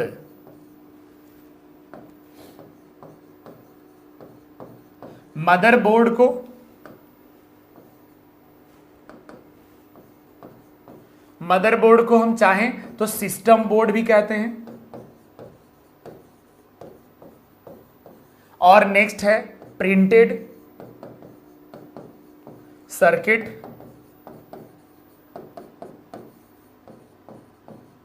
प्रिंटेड सर्किट बोर्ड जिसे हम PCB भी कहते हैं, प्रिंटेड सर्किट बोर्ड भी कहते हैं। तो ध्यान रखिएगा सही उत्तर क्या हो जाएगा, मदरबोर्ड। आप सब लोग जानते होंगे, मोबाइल फोन में भी आपने देखा होगा, आपने कंप्यूटर में भी देखा होगा, इसे हम मदरबोर्ड के नाम से जानते हैं। और अगला है सवाल नंबर 71। अब सवाल नंबर 71 का उत्तर प्यारे विद्यार्थी आप सबको बताना है। लिखा गया है कि निम्नलिखित में से मिलान कीजिए। अब आप देख पा रहे होंगे कि अगर हम मिलान करने की अगर बात करें तो स्कैनर क्या है, एक इनपुट डिवाइस है, मतलब एक इससे मैच करेगा, एक मैच करेगा थर्ड से, एक इससे मैच करेगा, थर्ड से मैच करेगा। नेक्स्ट अगर हम बात करें सीपीयू की, तो सीपीयू क्या है, कंप्यूटर का ब्रेन है, मतलब कि बी किससे मैच करेगा, सेकेंड से मैच करेगा। ठीक है, अगर प्लॉटर की बात करें तो प्लॉटर एक आउटपुट डिवाइस है। ठीक है, तो सी किससे मैच करेगा, सी फोर्थ से मैच करेगा। और अगर फ्लैश मेमोरी की बात करें तो मेमोरी डिवाइस से करेगा, तो क्या हो जाएगा, डी किससे मैच करेगा, ध्यान दीजिएगा, डी किससे मैच करेगा, डी 1 से मैच करेगा। तो जरा देख लीजिए ए का 3, अब दो ही ऑप्शन हमारे पास बचा है, एक ये बचा है और एक ये बचा है। ठीक है, और बी का कौन सा हो जाएगा, सेकेंड हो जाएगा, ए का 3 और बी का सेकेंड। नेक्स्ट देख लीजिएगा फोर्थ और 1। तो सही उत्तर देखिए कितने सारे लोगों ने इस सवाल का सही उत्तर किया है। सही उत्तर क्या हो जाएगा, ऑप्शन नंबर ए हो जाएगा। सही उत्तर क्या हो जाएगा, ऑप्शन नंबर ए हो जाएगा। इस सवाल का सही उत्तर क्या हो जाएगा, ऑप्शन नंबर ए हो जाएगा। चलिए आगे बढ़ते हैं, आगे बढ़ते हैं, ध्यान दीजिएगा ऑप्शन नंबर ए हो जाएगा। और ध्यान रखिएगा ऐसे सवाल कम से कम 2 सवाल आपके एग्जामिनेशन में जरूर होंगे। इस तरह के सवालों पर खूब प्रैक्टिस कर लीजिए। Match of the following computer में लगभग 2 सवाल जरूर होंगे। ठीक है, और अगला है सवाल नंबर 72। ध्यान दीजिएगा 72 में ये वर्ड लिखा गया है कि डेटा या स्थान घेरने के अनुसार सबसे छोटे से सबसे बड़े श्रेणी में निम्नलिखित में से कौन संयोजित है। Which of the following is arranged in order from smallest to large according to data space occupied. ध्यान दीजिएगा छोटे से बड़े में आपको बताना है। तो इस सवाल का सही उत्तर कितने विद्यार्थी सही कर पा रहे हैं, जरा देखते हैं फटाफट से, जल्दी जल्दी से। अभिमन्यु, मुकेश, प्रथम कुमार, राकेश कुमार, विंसी कुमारी। चलिए जल्दी से फटाफट से रिप्लाई करके हमें फटाफट से बता दीजिए जितने भी ऐसे विद्यार्थी भी सेशन को देख पा रहे हैं। लगातार हमारे साथ सेशन में बने रहिएगा। सेशन को लाइक जरूर कर दीजिएगा, अगर अब तक आपने शेयर नहीं किया है तो शेयर जरूर कर दीजिएगा। और ऐसे विद्यार्थी जो बिल्कुल आज नए हैं तो सेशन को सब्सक्राइब जरूर कर दीजिएगा। YouTube channel the officers academy को सब्सक्राइब जरूर कर दीजिएगा। तो प्यारे बच्चे ध्यान दीजिएगा, यहां पर सही उत्तर क्या हो जाएगा? ऑप्शन नंबर हो जाएगा डी, केबी, एमबी, जीबी और टीबी। केबी सबसे छोटा होता है, एमबी उससे बड़ा होता है, जीबी उससे बड़ा होता है और टीबी सबसे बड़ा होता है। ठीक है, चलिए अगले सवाल नंबर आ जाते हैं 73 पर। लिखा यह गया है कि which of the following is not a pointing device. इनमें से पॉइंटिंग डिवाइस कौन सी है? तो ध्यान दीजिएगा, सबसे पहले पॉइंटिंग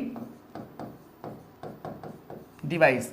अब ध्यान देना, सबसे पहले क्या है, यहां पर आप नाम लिख सकते हो। पॉइंटिंग डिवाइस में सबसे पहले माउस हो गया, अगला टच पैड हो गया, अगला जॉयस्टिक हो गया, अगले अगर बात करें ऑप्टिकल माउस हो गया, अगला बात करें टच स्क्रीन हो गया। ठीक है, ये सारे के सारे जो आप देख पा रहे हैं। नेक्स्ट अगला अगर बात करें तो लाइट पेन हो गया,